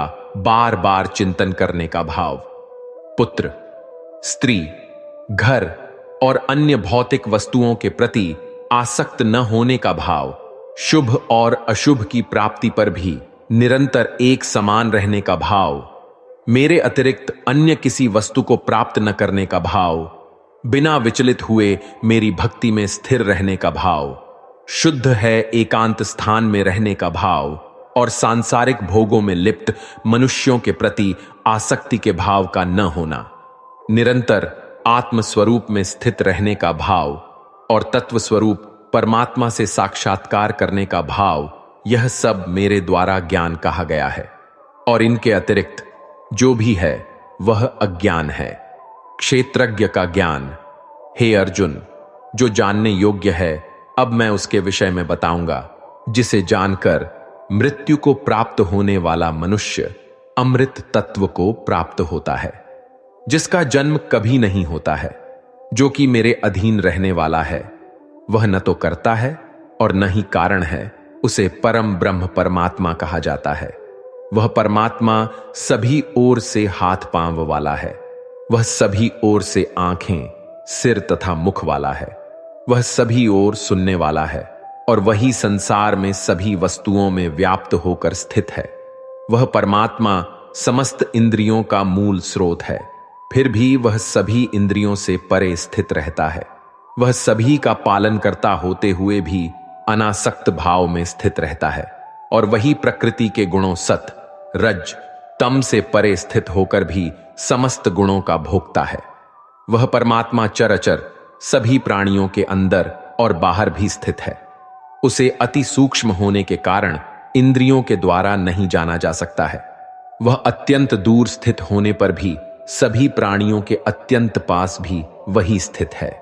वह परमात्मा सभी प्राणियों में अलग अलग स्थित होते हुए भी एक रूप में ही स्थित रहता है।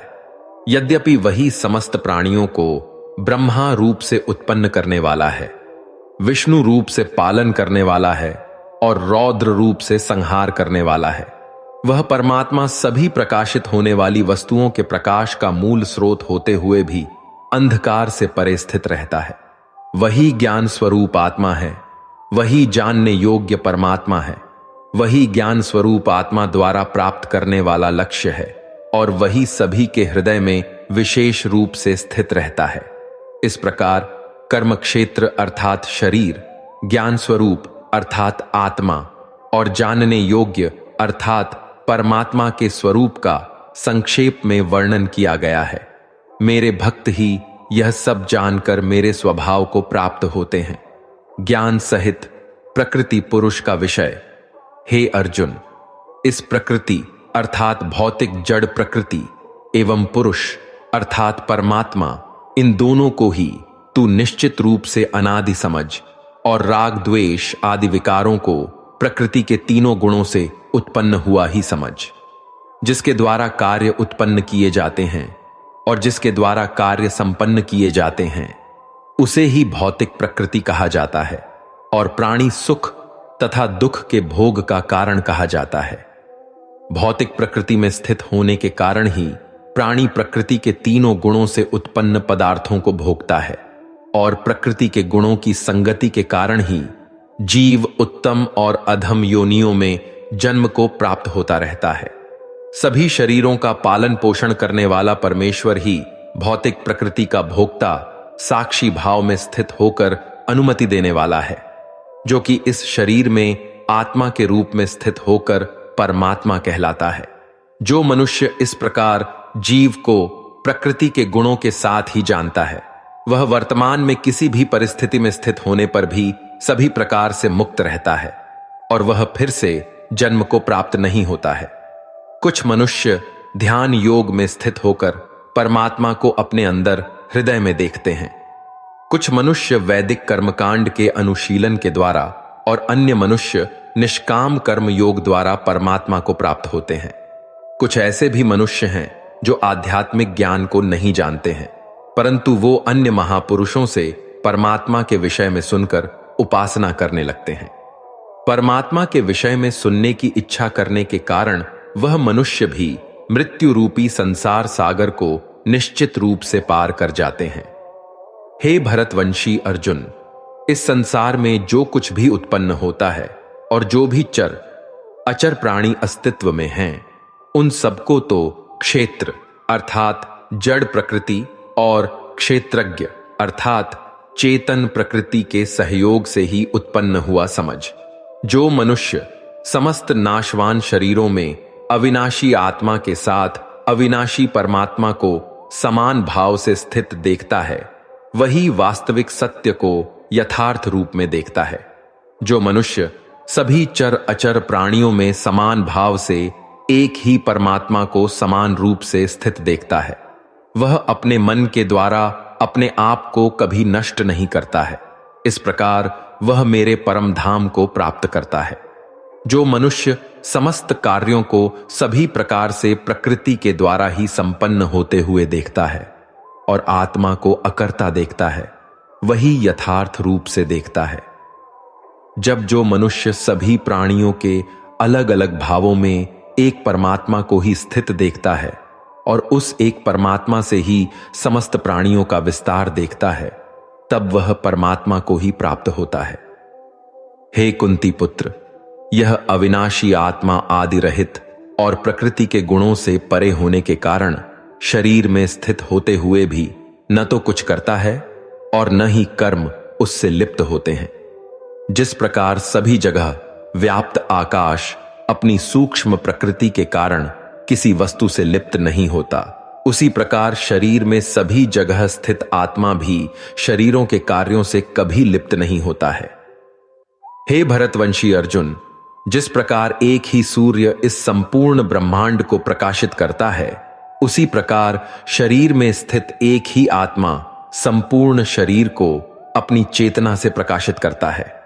जो मनुष्य इस प्रकार शरीर और शरीर के स्वामी के अंतर को अपने ज्ञान नेत्रों से देखता है, तो वह जीव प्रकृति से मुक्त होने की विधि को जानकर मेरे परम धाम को प्राप्त होता है।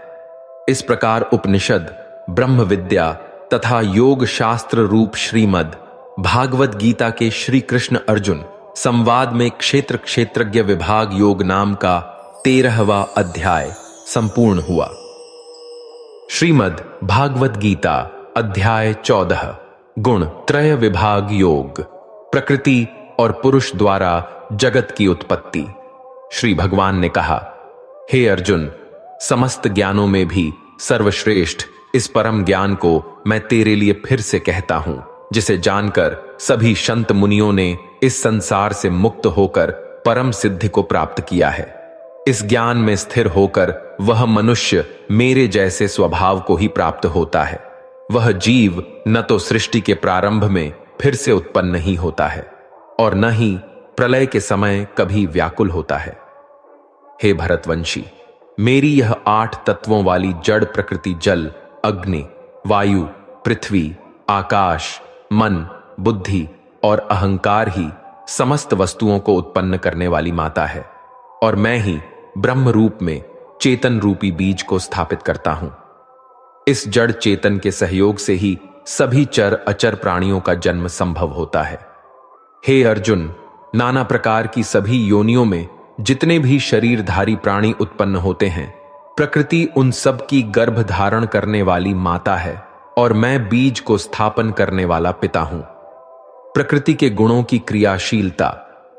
हे महाबाहु अर्जुन, सात्विक गुण, राजसिक गुण और तामसिक गुण, ये तीनों गुण भौतिक प्रकृति से ही उत्पन्न होते हैं। प्रकृति से उत्पन्न तीनों गुणों के कारण ही अविनाशी जीवात्मा शरीर में बंध जाती है। हे निष्पाप अर्जुन, सतोगुण अन्य गुणों की अपेक्षा अधिक शुद्ध होने के कारण पाप कर्मों से जीव को मुक्त करके आत्मा को प्रकाशित करने वाला होता है, जिससे जीव सुख और ज्ञान के अहंकार में बंध जाता है। हे कुंती पुत्र, रजोगुण को कामनाओं और लोभ के कारण उत्पन्न हुआ समझ, जिसके कारण शरीरधारी जीव सकाम कर्मों में बंध जाता है।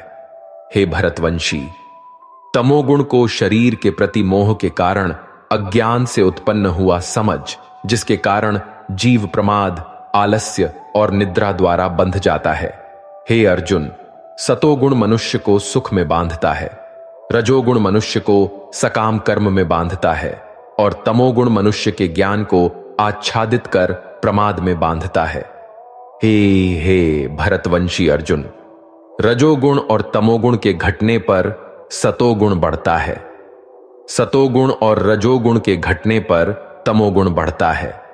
इसी प्रकार तमोगुण और सतोगुण के घटने पर रजोगुण बढ़ता है।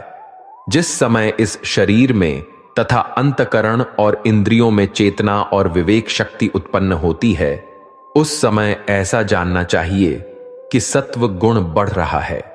हे भरतवंशियों में श्रेष्ठ, रजोगुण की वृद्धि होने पर लोग फल की इच्छा से कार्यों को करने की प्रवृत्ति और मन की चंचलता के कारण विषय भोगों को भोगने की अनियंत्रित इच्छा बढ़ने लगती है। हे कुरुवंशी अर्जुन, जब तमोगुण विशेष वृद्धि को प्राप्त होता है, तब अज्ञान रूपी अंधकार, कर्तव्य कर्मों को न करने की प्रवृत्ति, पागलपन की अवस्था और मोह के कारण न करने योग्य कार्य करने की प्रवृत्ति बढ़ने लगती है।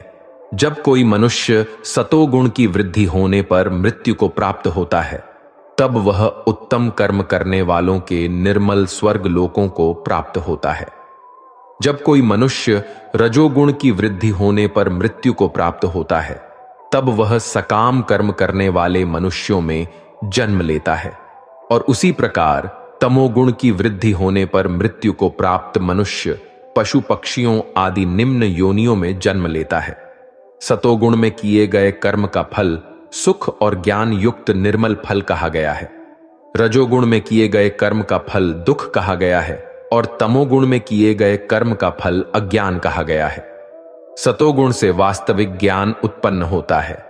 रजोगुण से निश्चित रूप से लोभ भी उत्पन्न होता है और तमोगुण से निश्चित रूप से प्रमाद, मोह, अज्ञान ही उत्पन्न होता है। सतोगुण में स्थित जीव स्वर्ग के उच्च लोकों को जाता है। रजोगुण में स्थित जीव मध्य में पृथ्वी लोक में ही रह जाते हैं और तमोगुण में स्थित जीव पशु आदि नीच योनियों में नरक को जाते हैं। गुणातीत पुरुष के लक्षण: जब कोई मनुष्य प्रकृति के तीनों गुणों के अतिरिक्त अन्य किसी को करता नहीं देखता है और स्वयं को दृष्टा रूप से देखता है, तब वह प्रकृति के तीनों गुणों से परे स्थित होकर मुझ परमात्मा को जानकर मेरे दिव्य स्वभाव को ही प्राप्त होता है। जब शरीरधारी जीव प्रकृति के इन तीनों गुणों को पार कर जाता है, तब वह जन्म, मृत्यु, बुढ़ापा तथा सभी प्रकार के कष्टों से मुक्त होकर इसी जीवन में परम आनंद स्वरूप अमृत का भोग करता है। अर्जुन ने पूछा, हे प्रभु, प्रकृति के तीनों गुणों को पार किया हुआ मनुष्य किन लक्षणों के द्वारा जाना जाता है और उसका आचरण कैसा होता है, तथा वह मनुष्य प्रकृति के तीनों गुणों को किस प्रकार से पार कर पाता है? श्री भगवान ने कहा, जो मनुष्य सतोगुण, रजोगुण तथा तमोगुण के बढ़ने पर कभी भी उनसे घृणा नहीं करता है तथा समान भाव में स्थित होकर न तो उनमें प्रवृत्त ही होता है और न ही उनसे निवृत्त होने की इच्छा ही करता है, जो उदासीन भाव में स्थित रहकर किसी भी गुण के आने जाने से विचलित नहीं होता है और गुणों को ही कार्य करते हुए जानकर एक ही भाव में स्थिर रहता है, जो सुख और दुख में समान भाव में स्थित रहता है, जो अपने आत्म भाव में स्थित रहता है, जो मिट्टी, पत्थर और स्वर्ण को एक समान समझता है, जिसके लिए न तो कोई प्रिय होता है और न ही कोई अप्रिय होता है, तथा जो निंदा और स्तुति में अपना धीरज नहीं खोता है, जो मान और अपमान को एक समान समझता है, जो मित्र और शत्रु के पक्ष में समान भाव में रहता है तथा जिसमें सभी कर्मों को करते हुए भी कर्तापन का भाव नहीं होता है, ऐसे मनुष्य को प्रकृति के गुणों से अतीत कहा जाता है।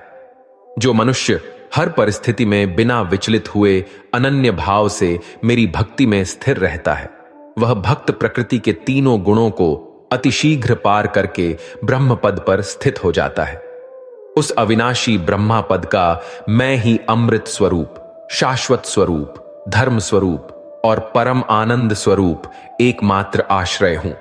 इस प्रकार उपनिषद, ब्रह्म विद्या तथा योग शास्त्र रूप श्रीमद् भागवत गीता के श्री कृष्ण अर्जुन संवाद में प्राकृतिक गुण विभाग योग नाम का 14वां अध्याय संपूर्ण हुआ। श्रीमद् भागवत गीता अध्याय 15 पुरुषोत्तम योग। संसार रूपी वृक्ष का वर्णन। श्री भगवान ने कहा, हे अर्जुन, इस संसार को अविनाशी वृक्ष कहा गया है, जिसकी जड़ें ऊपर की ओर है और शाखाएं नीचे की ओर, तथा इस वृक्ष के पत्ते वैदिक स्रोत है। जो इस अविनाशी वृक्ष को जानता है वही वेदों का जानकार है। इस संसार रूपी वृक्ष की समस्त योनियां रूपी शाखाएं नीचे और ऊपर सभी ओर फैली हुई है। इस वृक्ष की शाखाएं प्रकृति के तीनों गुणों द्वारा विकसित होती है। इस वृक्ष की इंद्रिय विषय रूपी कोपले है। इस वृक्ष की जड़ों का विस्तार नीचे की ओर भी होता है, जो कि सकाम कर्म रूप से मनुष्यों के लिए फल रूपी बंधन उत्पन्न करती है। इस संसार रूपी वृक्ष के वास्तविक स्वरूप का अनुभव इस जगत में नहीं किया जा सकता है, क्योंकि न तो इसका आदि है और न ही इसका अंत है और न ही इसका कोई आधार ही है। अत्यंत दृढ़ता से स्थित इस वृक्ष को केवल वैराग्य रूपी हथियार के द्वारा ही काटा जा सकता है। वैराग्य रूपी हथियार से काटने के बाद मनुष्य को उस परम पद रूप परमात्मा के मार्ग की खोज करनी चाहिए, जिस मार्ग पर पहुंचा हुआ मनुष्य इस संसार में फिर कभी वापस नहीं लौटता है। फिर मनुष्य को उस परमात्मा के शरणागत हो जाना चाहिए, जिस परमात्मा से इस आदि रहित संसार रूपी वृक्ष की उत्पत्ति और विस्तार होता है। जो मनुष्य मान, प्रतिष्ठा और मोह से मुक्त है तथा जिसने सांसारिक विषयों में लिप्त मनुष्यों की संगति को त्याग दिया है, जो निरंतर परमात्मा स्वरूप में स्थित रहता है, जिसकी सांसारिक कामनाएं पूर्ण रूप से समाप्त हो चुकी है और जिसका सुख दुख नाम का भेद समाप्त हो गया है, ऐसा मोह से मुक्त हुआ मनुष्य उस अविनाशी परम पद को प्राप्त करता है। उस परम धाम को न तो सूर्य प्रकाशित करता है, न चंद्रमा प्रकाशित करता है और न ही अग्नि प्रकाशित करती है। जहां पहुंचकर कोई भी मनुष्य इस संसार में वापस नहीं आता है, वही मेरा परम धाम है। जीव और आत्मा का वर्णन। हे अर्जुन, संसार में प्रत्येक शरीर में स्थित जीवात्मा मेरा ही सनातन अंश है, जो कि मन सहित 6 इंद्रियों के द्वारा प्रकृति के अधीन होकर कार्य करता है। शरीर का स्वामी जीवात्मा 6 इंद्रियों के कार्यों को संस्कार रूप में ग्रहण करके एक शरीर का त्याग करके दूसरे शरीर में उसी प्रकार चला जाता है, जिस प्रकार वायु गंध को एक स्थान से ग्रहण करके दूसरे स्थान में ले जाती है। इस प्रकार दूसरे शरीर में स्थित होकर जीवात्मा कान, आंख, त्वचा, जीभ, नाक और मन की सहायता से ही विषयों का भोग करता है। जीवात्मा शरीर का किस प्रकार त्याग कर सकती है, किस प्रकार शरीर में स्थित रहती है और किस प्रकार प्रकृति के गुणों के अधीन होकर विषयों का भोग करती है, मूर्ख मनुष्य कभी भी इस प्रक्रिया को नहीं देख पाते हैं। केवल वही मनुष्य देख पाते हैं जिनकी आंखें ज्ञान के प्रकाश से प्रकाशित हो गई हैं। योग के अभ्यास में प्रयत्नशील मनुष्य ही अपने हृदय में स्थित इस आत्मा को देख सकते हैं, किंतु जो मनुष्य योग के अभ्यास में नहीं लगे हैं, ऐसे अज्ञानी प्रयत्न करते रहने पर भी इस आत्मा को नहीं देख पाते हैं। जगत में परमात्मा की स्थिति का वर्णन। हे अर्जुन, जो प्रकाश सूर्य में स्थित है, जिससे समस्त संसार प्रकाशित होता है, जो प्रकाश चंद्रमा में स्थित है और जो प्रकाश अग्नि में स्थित है, उस प्रकाश को तू मुझसे ही उत्पन्न समझ। मैं ही प्रत्येक लोक में प्रवेश करके अपनी शक्ति से सभी प्राणियों को धारण करता हूं और मैं ही चंद्रमा के रूप से वनस्पतियों में जीवन रस बनकर समस्त प्राणियों का पोषण करता हूं। मैं ही पाचन अग्नि के रूप में समस्त जीवों के शरीर में स्थित रहता हूं।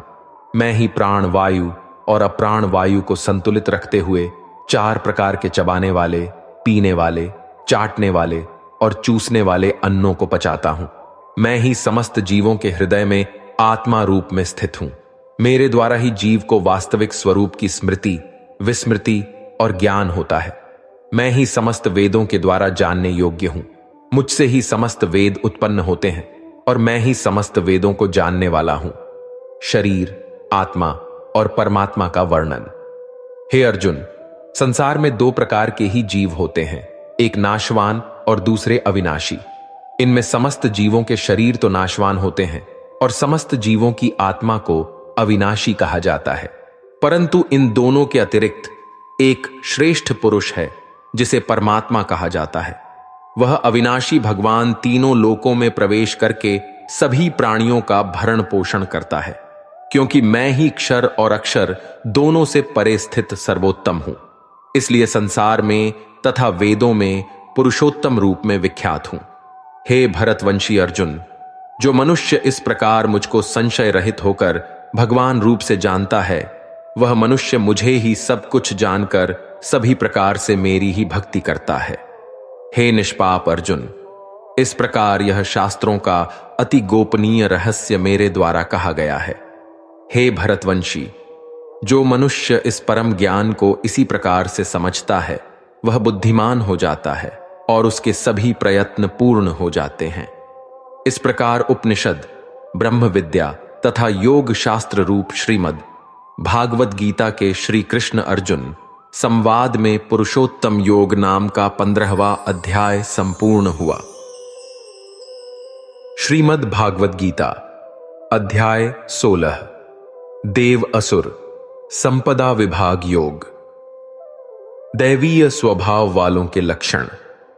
श्री भगवान ने कहा, हे भारतवंशी अर्जुन, परमात्मा पर पूर्ण विश्वास करने का भाव, आत्मशुद्धि का भाव, परमात्मा की प्राप्ति के ज्ञान में दृढ़ स्थिरता का भाव, समर्पण का भाव, इंद्रियों को संयमित रखने का भाव, नियत कर्म करने का भाव, स्वयं को जानने का भाव, परमात्मा प्राप्ति का भाव और सत्य को न छिपाने का भाव, किसी को भी कष्ट नहीं पहुंचाने का भाव, मन और वाणी से एक होने का भाव, गुस्सा रोकने का भाव, मन की चंचलता को रोकने का भाव, किसी की भी निंदा न करने का भाव, समस्त प्राणियों के प्रति करुणा का भाव, लोभ से मुक्त रहने का भाव, इंद्रियों का विषयों के साथ सहयोग होने पर भी उनमें आसक्त न होने का भाव, कोमलता का भाव, गलत कार्य हो जाने पर लज्जा का भाव और असफलता पर विचलित न होने का भाव,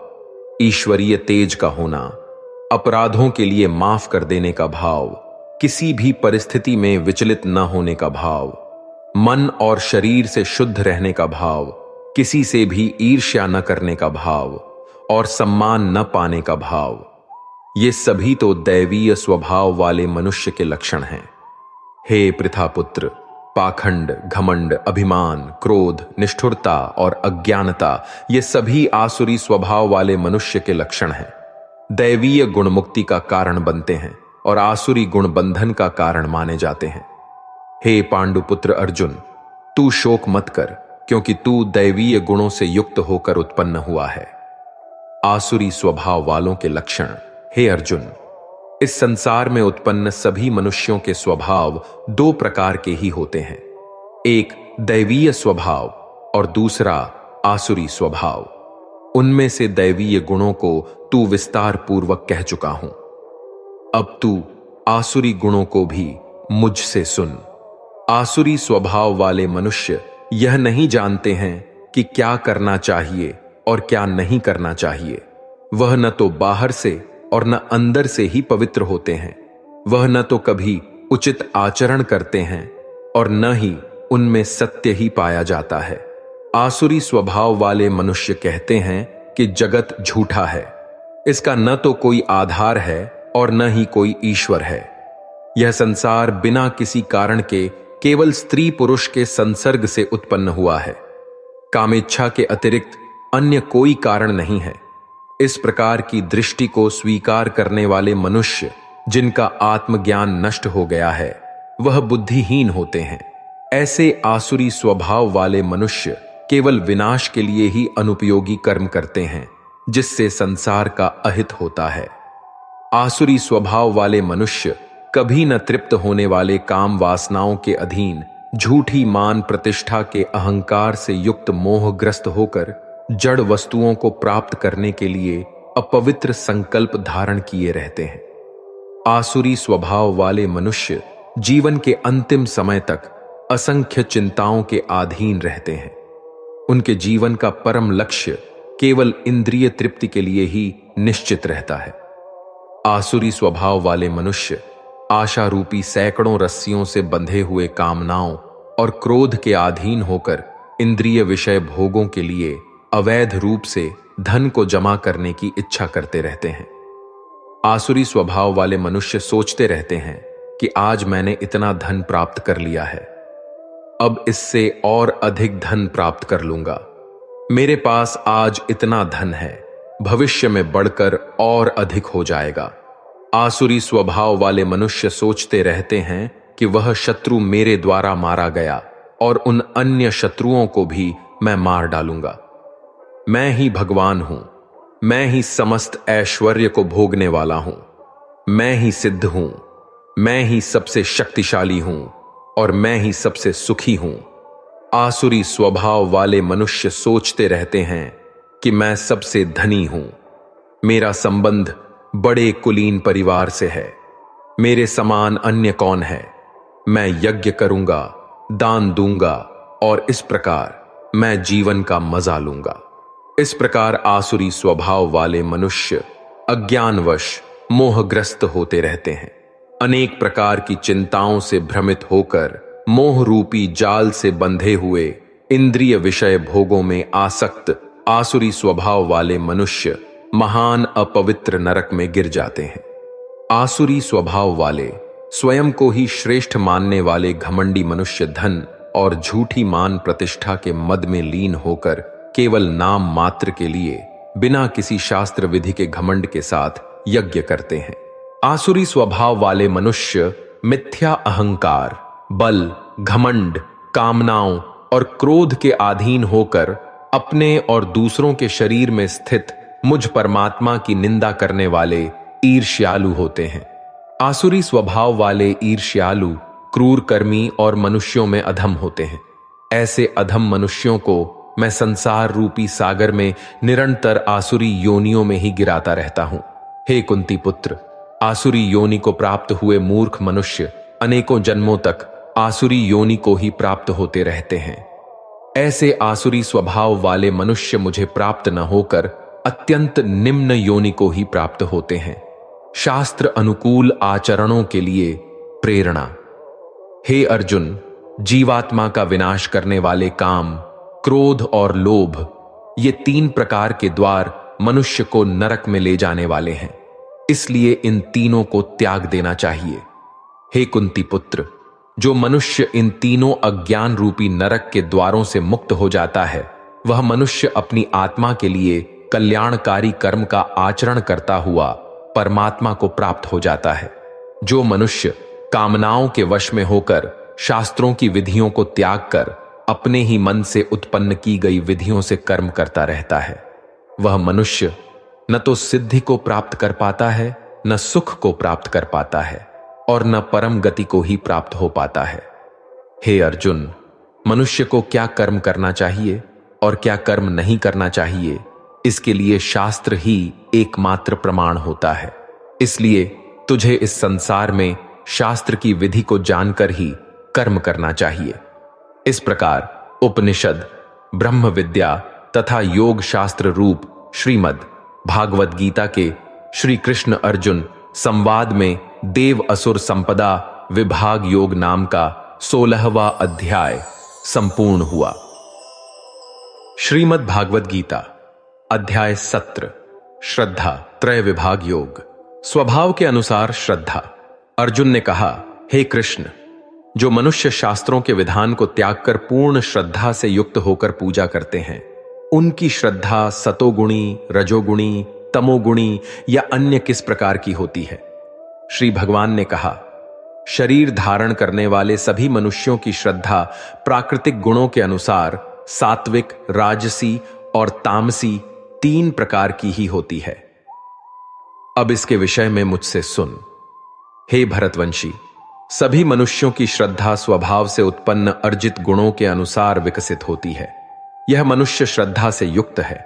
जो जैसी श्रद्धा वाला होता है वह स्वयं वैसा ही होता है। और सात्विक गुणों से युक्त मनुष्य अन्य देवी देवताओं को पूजते हैं। राजसी गुणों से युक्त मनुष्य यक्ष और राक्षसों को पूजते हैं और अन्य तामसी गुणों से युक्त मनुष्य भूत प्रेत आदि को पूजते हैं। जो मनुष्य शास्त्रों के विधान के विरुद्ध अपनी कल्पना द्वारा व्रत धारण करके कठोर तपस्या करते हैं, ऐसे घमंडी मनुष्य कामनाओं, आसक्ति और बल के अहंकार से प्रेरित होते हैं। ऐसे भ्रमित बुद्धि वाले मनुष्य शरीर के अंदर स्थित जीवों के सम्मुख और हृदय में स्थित मुझ परमात्मा को भी कष्ट देने वाले होते हैं। उन सभी अज्ञानियों को तो निश्चित रूप से असुर ही समझ। स्वभाव के अनुसार आहार, यज्ञ, तप और दान। हे अर्जुन, सभी मनुष्यों का भोजन भी प्रकृति के गुणों के अनुसार 3 प्रकार का प्रिय होता है और यज्ञ, तप और दान भी 3 प्रकार के होते हैं। इनके भेदों को तू मुझसे सुन। जो भोजन आयु को बढ़ाने वाले, मन बुद्धि को शुद्ध करने वाले, शरीर को स्वस्थ कर शक्ति देने वाले, सुख और संतोष को प्रदान करने वाले, रसयुक्त, चिकना और मन को स्थिर रखने वाले तथा हृदय को भाने वाले होते हैं। ऐसे भोजन सतोगुणी मनुष्यों को प्रिय होते हैं। कड़वे, खट्टे, नमकीन, अत्यधिक गरम, चटपटे, रूखे, जलन उत्पन्न करने वाले भोजन रजोगुणी मनुष्यों को रुचिकर होते हैं, जो कि दुख, शोक तथा रोग उत्पन्न करने वाले होते हैं। जो भोजन अधिक समय का रखा हुआ, स्वादहीन, दुर्गंध युक्त, सड़ा हुआ, अन्य के द्वारा झूठा किया हुआ और अपवित्र होता है, वह भोजन तमोगुणी मनुष्यों को प्रिय होता है। जो यज्ञ बिना किसी फल की इच्छा से शास्त्रों के निर्देशानुसार किया जाता है और जो यज्ञ मन को स्थिर करके कर्तव्य समझकर किया जाता है, वह सात्विक किया गया होता है। परंतु हे भारत श्रेष्ठ, जो यज्ञ केवल फल की इच्छा के लिए अहंकार से युक्त होकर किया जाता है, उसको तू राजसी यज्ञ समझ। जो यज्ञ शास्त्रों के निर्देशों के बिना, अन्न का वितरण किए बिना, वैदिक मंत्रों के उच्चारण के बिना, पुरोहितों को दक्षिणा दिए बिना और श्रद्धा के बिना किए जाते हैं, उन यज्ञ को तामसी यज्ञ माना जाता है।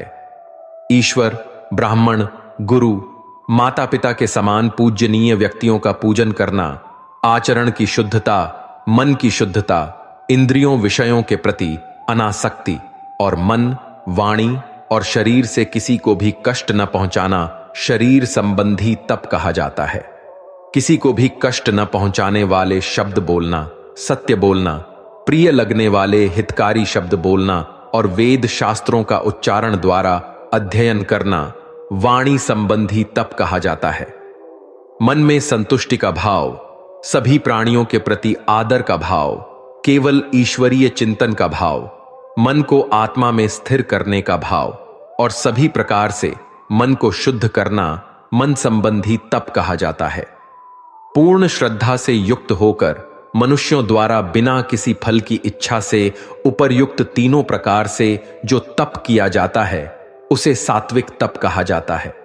जो तप आदर पाने की कामना से, सम्मान पाने की इच्छा से और पूजा कराने के लिए स्वयं को निश्चित रूप से कर्ता मानकर किया जाता है, उसे क्षणिक फल देने वाला राजसीक तप कहा जाता है। जो तप मूर्खतावश अपने सुख के लिए दूसरों को कष्ट पहुंचाने की इच्छा से अथवा दूसरों के विनाश की कामना से किया जाता है, उसे तामसी तप कहा जाता है। जो दान कर्तव्य समझकर बिना किसी उपकार के भावना से उचित स्थान में, उचित समय पर और योग्य व्यक्ति को ही दिया जाता है, उसे सात्विक दान कहा जाता है। किंतु जो दान बदले में कुछ पाने की भावना से अथवा किसी प्रकार के फल की कामना से और बिना इच्छा के दिया जाता है, उसे राजसी दान कहा जाता है। जो दान अनुचित स्थान में, अनुचित समय पर अज्ञानता के साथ अपमान करके अयोग्य व्यक्तियों को दिया जाता है, उसे तामसी दान कहा जाता है। ओम तत् शब्द की व्याख्या सृष्टि के आरंभ से ओम अर्थात परम ब्रह्मा सात अर्थात वह सात अर्थात शाश्वत, इस प्रकार से ब्रह्म को उच्चारण के रूप में 3 प्रकार का माना जाता है और इन तीनों शब्दों का प्रयोग यज्ञ करते समय ब्राह्मणों द्वारा वैदिक मंत्रों का उच्चारण करके ब्रह्मा को संतुष्ट करने के लिए किया जाता है। इस प्रकार ब्रह्म प्राप्ति की इच्छा वाले मनुष्य शास्त्र विधि के अनुसार यज्ञ, दान और तप रूपी क्रियाओं का आरंभ सदैव ओम शब्द के उच्चारण के साथ ही करते हैं। इस प्रकार मोक्ष की इच्छा वाले मनुष्यों द्वारा बिना किसी फल की इच्छा से अनेकों प्रकार से यज्ञ, दान और तप रूपी क्रियाएं शब्द के उच्चारण द्वारा की जाती है। हे प्रथापुत्र अर्जुन, इस प्रकार साधु स्वभाव वाले मनुष्यों द्वारा परमात्मा के लिए सत शब्द का प्रयोग किया जाता है तथा परमात्मा प्राप्ति के लिए जो कर्म किए जाते हैं उनमें भी सत शब्द का प्रयोग किया जाता है।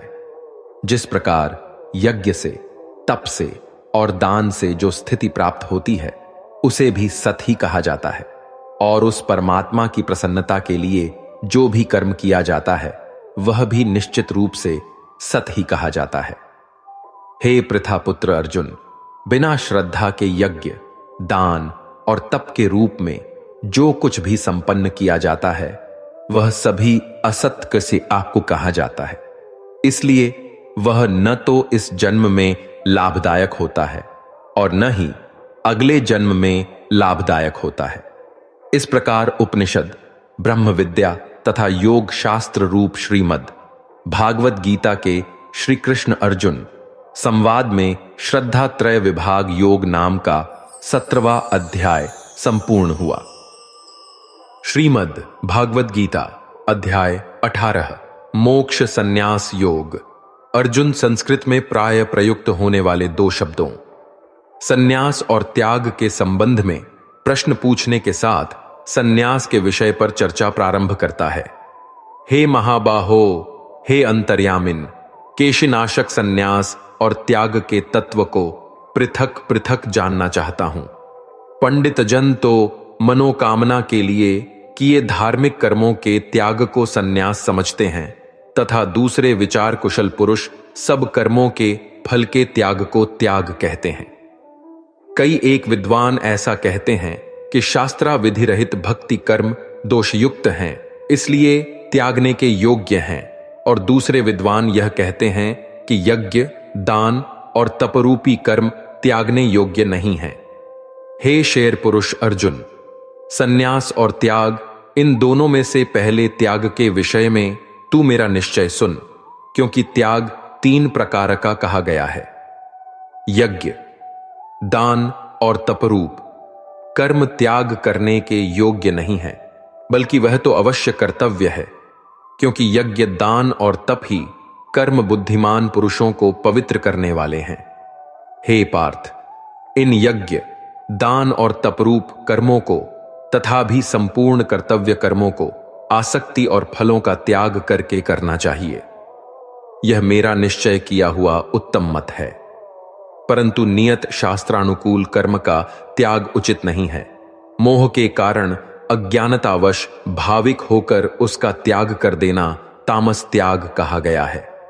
जो कुछ भक्ति साधना का वो दौसा आमी शरीर निर्वाह के लिए कर्म है, दुख रूप ही है, ऐसा समझकर यदि कोई शारीरिक क्लेश के भय से अर्थात कार्य करने को कष्ट मानकर कर्तव्य कर्मों का त्याग कर दे, तो वह ऐसा राजस्य त्याग करके त्याग के फल को किसी प्रकार भी नहीं पाता। हे अर्जुन, जो शास्त्रानुकूल कर्म करना कर्तव्य है, इसी भाव से आसक्ति और फल का त्याग करके किया जाता है, वही सात्विक त्याग माना गया है।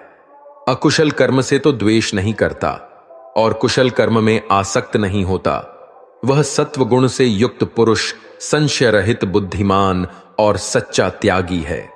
क्योंकि शरीरधारी किसी भी मनुष्य के द्वारा संपूर्णता से सब कर्मों का त्याग किया जाना शक्य नहीं है। जो कर्म फल का त्यागी है वही त्यागी है, यह कहा जाता है। कर्म फल का त्याग न करने वाले मनुष्यों के कर्मों का शुभ अशुभ और मिला हुआ 3 प्रकार का फल मरने के पश्चात होता है, किंतु कर्म फल का त्याग कर देने वाले मनुष्यों के कर्मों का फल किसी काल में भी नहीं होता। हे महाबाहो, संपूर्ण कर्मों की सिद्धि के ये 5 हेतु कर्मों का अंत करने के लिए उपाय बतलाने वाले सांख्य शास्त्रा में कहे गए हैं, उनको तू मुझसे भली भांति जान।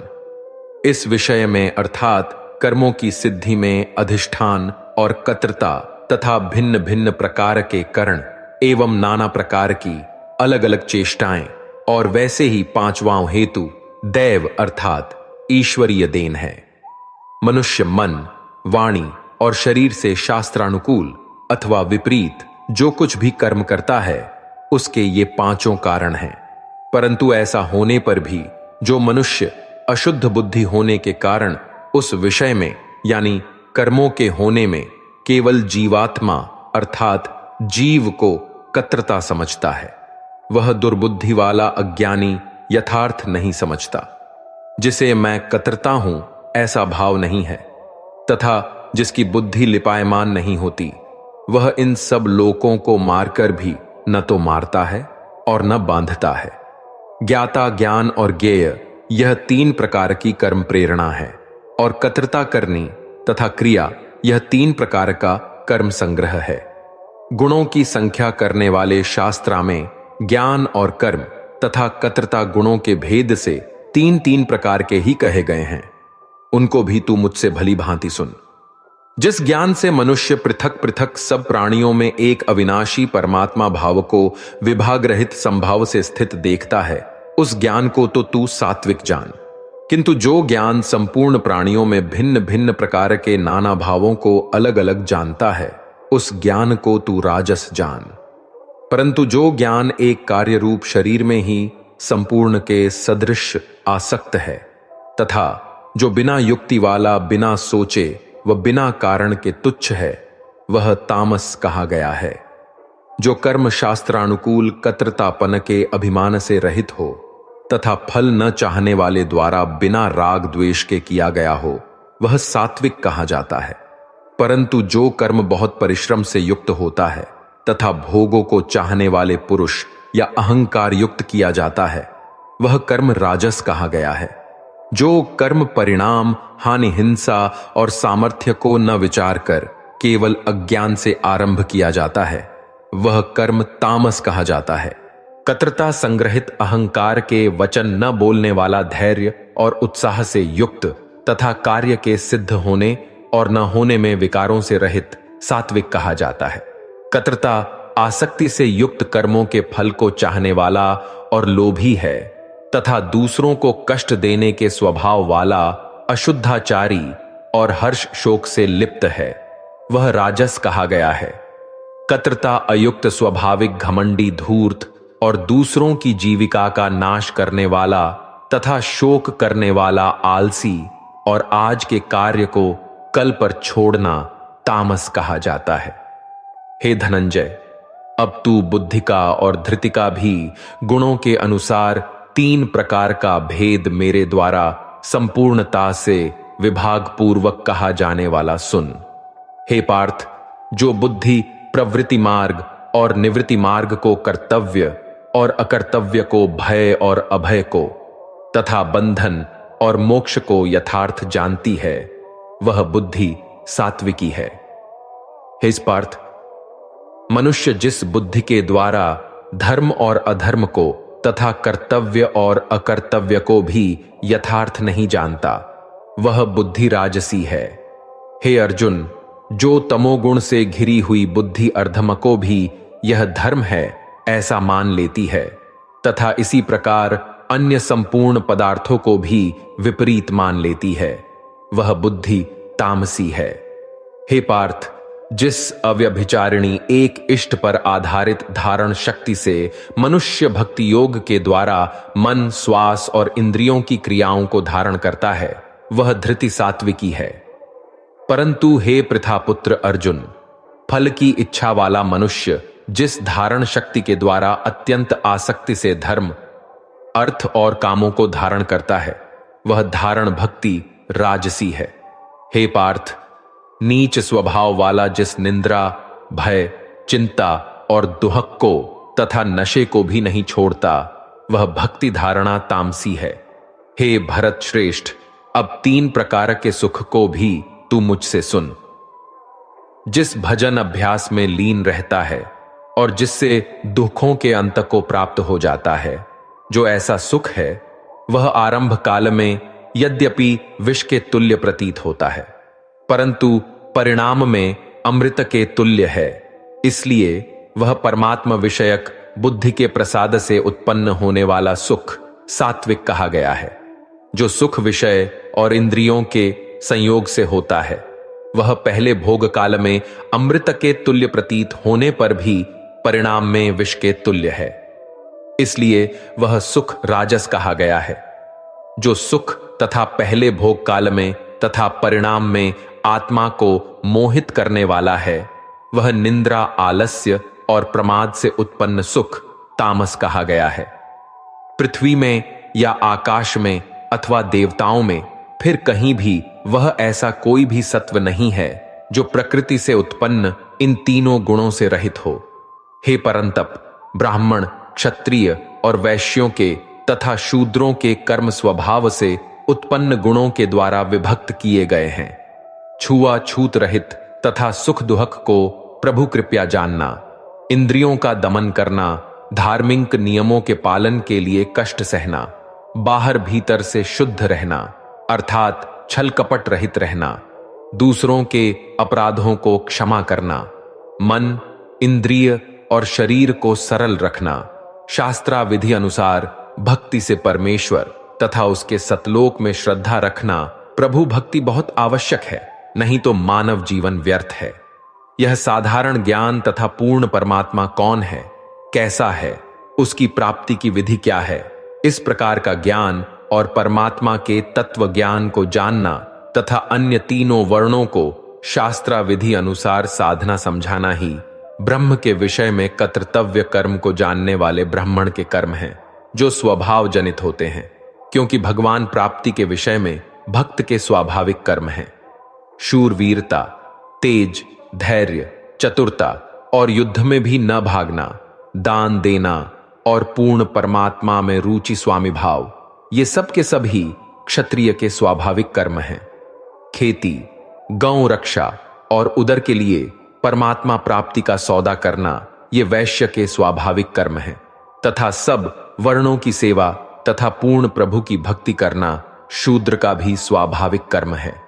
अपने अपने स्वाभाविक व्यवहारिक कर्मों तथा सत भक्ति रूपी कर्मों में तत्परता से लगा हुआ मनुष्य परम सिद्धि को प्राप्त हो जाता है। अपने स्वाभाविक कर्म में लगा हुआ मनुष्य जिस प्रकार से परम सिद्धि को प्राप्त होता है, उस विधि को तू सुन। जिस परमेश्वर से संपूर्ण प्राणियों की उत्पत्ति हुई है और जिससे यह माया रूप समस्त जगत व्याप्त है, उस परमेश्वर की अपने स्वाभाविक कर्मों द्वारा अर्थात हठ योग न करके सांसारिक कार्य करता हुआ पूजा करके मनुष्य सिद्धि को प्राप्त हो जाता है। गुण रहित स्वयं मनमाना अर्थात शास्त्राविधि रहित अच्छी प्रकार आचरण किए हुए दूसरे के धर्म अर्थात धार्मिक पूजा से अपना धर्म अर्थात शास्त्राविधि अनुसार धार्मिक पूजा श्रेष्ठ है। अपने वर्ण के स्वाभाविक अर्थात जो भी जिस क्षत्रिय, वैश्य, ब्राह्मण व शूद्र वर्ण में उत्पन्न है, कर्म तथा भक्ति कर्म करता हुआ पाप को प्राप्त नहीं होता। हे कुंती पुत्र, दोष युक्त होने पर भी सहज योग अर्थात वर्णानुसार कार्य करते हुए शास्त्राविधि अनुसार भक्ति कर्म को नहीं त्यागना चाहिए, क्योंकि धुएं से अग्नि की भांति सभी कर्म दोष से युक्त हैं। सर्वत्र आसक्ति रहित बुद्धि वाला, स्पृहा रहित और बुरे कर्मों से विजय प्राप्त भक्त, आत्मा तत्व ज्ञान के अतिरिक्त सर्व ज्ञानों से संन्यास प्राप्त करने वाले द्वारा उस परम अर्थात सर्वश्रेष्ठ पूर्ण पाप विनाश होने पर जो पूर्ण मुक्ति होती है, उस सिद्धि अर्थात परम गति को प्राप्त होता है, जो कि ज्ञान की श्रेष्ठ उपलब्धि है। उस नैष्कर्म्य सिद्धि को जिसे प्राप्त होकर परमात्मा को प्राप्त होता है, उस प्रकार को हे कुंती पुत्र तू संक्षेप में ही मुझसे समझ। विशुद्ध बुद्धि से युक्त तथा सात्विक धारण शक्ति के द्वारा अपने आप को संयमी करके और शब्दादि विकारों को त्याग कर राग द्वेष को सर्वदा नष्ट करके अन्न जल का संयमी व्यर्थ वार्ता से बचकर एकांत प्रेमी मन कर्म वचन पर संयम करने वाला निरंतर सहज ध्यान योग के प्रायाण वैराग्य का आश्रय लेने वाला अहंकार शक्ति घमंड काम अर्थात विलास क्रोध परिग्रह अर्थात आवश्यकता से अधिक संग्रह का त्याग करके ममता रहित शांत साधक पूर्ण परमात्मा को प्राप्त होने का पात्र होता है। परमात्मा प्राप्ति योग्य हुआ प्राणी प्रसन्न मन वाला योगी न शोक करता है न आकांक्षा ही करता है। ऐसा समस्त प्राणियों में एक जैसा भाव वाला मेरे वाली शास्त्रानुकूल श्रेष्ठ भक्ति को प्राप्त हो जाता है। वह भक्त मुझको जो और जितना हूं ठीक वैसा का वैसा तत्व से जान लेता है तथा उस भक्ति से मुझको तत्व से जानकर तत्काल ही पूर्ण परमात्मा की भक्ति में लीन हो जाता है।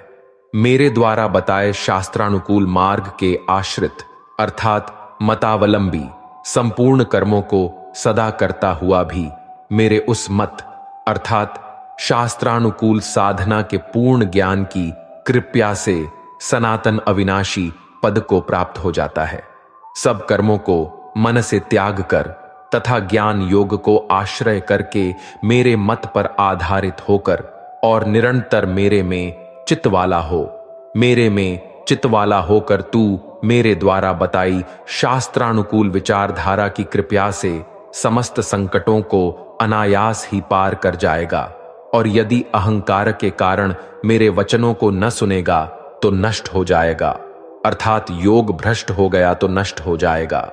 जो तू अहंकार का आश्रय लेकर यह मान रहा है कि मैं युद्ध नहीं करूंगा, तेरा यह निश्चय मिथ्या है, क्योंकि तेरा क्षत्रिय स्वभाव तुझे जबरदस्ती युद्ध में लगा देगा। हे कुंती पुत्र, जिस कर्म को तू मोह के कारण करना नहीं चाहता, उसको भी अपने पूर्वकृत स्वाभाविक क्षत्रिय कर्म से बंधा हुआ परवश होकर करेगा। हे अर्जुन, शरीर रूप यंत्रा में आरूढ़ हुए संपूर्ण प्राणियों को अंतर्यामी ईश्वर अपनी माया से उनके कर्मों के अनुसार भ्रमण करवाता हुआ सब प्राणियों के हृदय में स्थित है। हे भारत, तू सब प्रकार से उस परमेश्वर की ही शरण में जा।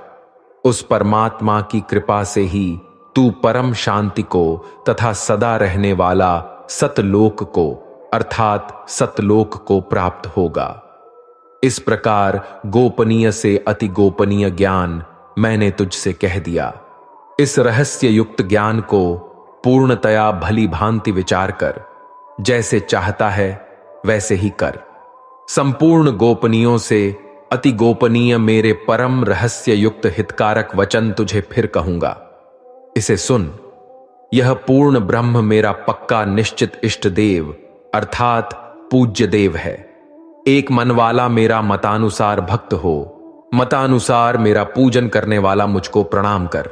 मैं तुझे संपूर्ण पापों से छुड़वा दूंगा। तू शोक मत कर। तुझे यह गीता रूप रहस्यमय उपदेश किसी भी काल में न तो तपरहित मनुष्य से कहना चाहिए, न भक्ति रहित से, और न बिना सुनने की इच्छा वाले से ही कहना चाहिए, तथा जो मुझ में दोष दृष्टि रखता है उसे नहीं कहना चाहिए। जो पुरुष मुझ में परम भक्ति करके इस परम रहस्य युक्त गीता शास्त्राओं भक्तों में कहेगा, वह मुझको ही प्राप्त होगा, इसमें कोई संदेह नहीं है। उससे बढ़कर मेरा प्रिय कार्य करने वाला मनुष्यों में कोई भी नहीं है, तथा पृथ्वी भर में उससे बढ़कर मेरा प्रिय दूसरा कोई भविष्य में होगा भी नहीं। जो पुरुष इस धर्ममय हम दोनों के संवाद रूप गीता शास्त्र को पढ़ेगा, उसके द्वारा भी मैं ज्ञान यज्ञ से पूज्य देव होऊंगा, ऐसा मेरा मत है। जो मनुष्य श्रद्धा युक्त और दोष दृष्टि से रहित होकर इस गीता शास्त्र का श्रवण भी करेगा, वह भी मुक्त होकर उत्तम कर्म करने वालों के श्रेष्ठ लोकों को प्राप्त होगा। हे पार्थ, क्या इस गीता शास्त्रा को तूने एकाग्रचित से श्रवण किया? और हे धनंजय, क्या तेरा अज्ञान जनित मोह नष्ट हो गया? हे अच्युत, आपकी कृपा से मेरा मोह नष्ट हो गया और मुझे ज्ञान प्राप्त हो गया। संशय रहित होकर स्थित हूं, अतः आपकी आज्ञा का पालन करूंगा। हे राजन, श्री हरि के उस अत्यंत विलक्षण रूप को भी पुनः पुनः सुमरण करके मेरे चित्त में महान आश्चर्य होता है और बार बार हर्षित हो रहा हूं। जहां योगेश्वर भगवान श्री कृष्ण हैं और जहां गांडीव धनुषधारी अर्जुन हैं, वहीं पर श्री विजय विभूति और अचल नीति है, मेरा मत है। इस प्रकार उपनिषद, ब्रह्म विद्या तथा योग शास्त्र रूप श्रीमद् भागवत गीता के श्री कृष्ण अर्जुन संवाद में मोक्ष संन्यास योग नाम का 18वां अध्याय संपूर्ण हुआ। दोस्तों, आज आपने श्रीमद् भागवत गीता के अनंत ज्ञान सुनी, और अगर इस यात्रा ने आपके मन में थोड़ी सी भी शांति, प्रेरणा या प्रकाश जगाया हो, तो समझिए हमारा प्रयास सफल हो गया। दोस्तों, आप सभी लोगों को हमारा यह वीडियो देखने के लिए बहुत बहुत धन्यवाद। उम्मीद है आपको यह वीडियो पसंद आया होगा। अगर पसंद आया हो तो हमारे चैनल को सब्सक्राइब करें और बेल नोटिफिकेशन आइकॉन को भी ऑन कर लीजिए, ताकि गीता के हर अध्याय का दिव्य ज्ञान सबसे पहले आप तक पहुंचे। आपका एक छोटा सा सपोर्ट हमारी इस आध्यात्मिक यात्रा को और भी शक्तिशाली बना देता है। मिलते हैं अगले वीडियो में, जहां हम गीता के अगले अध्याय का गहरा और जीवन बदल देने वाला संदेश समझेंगे।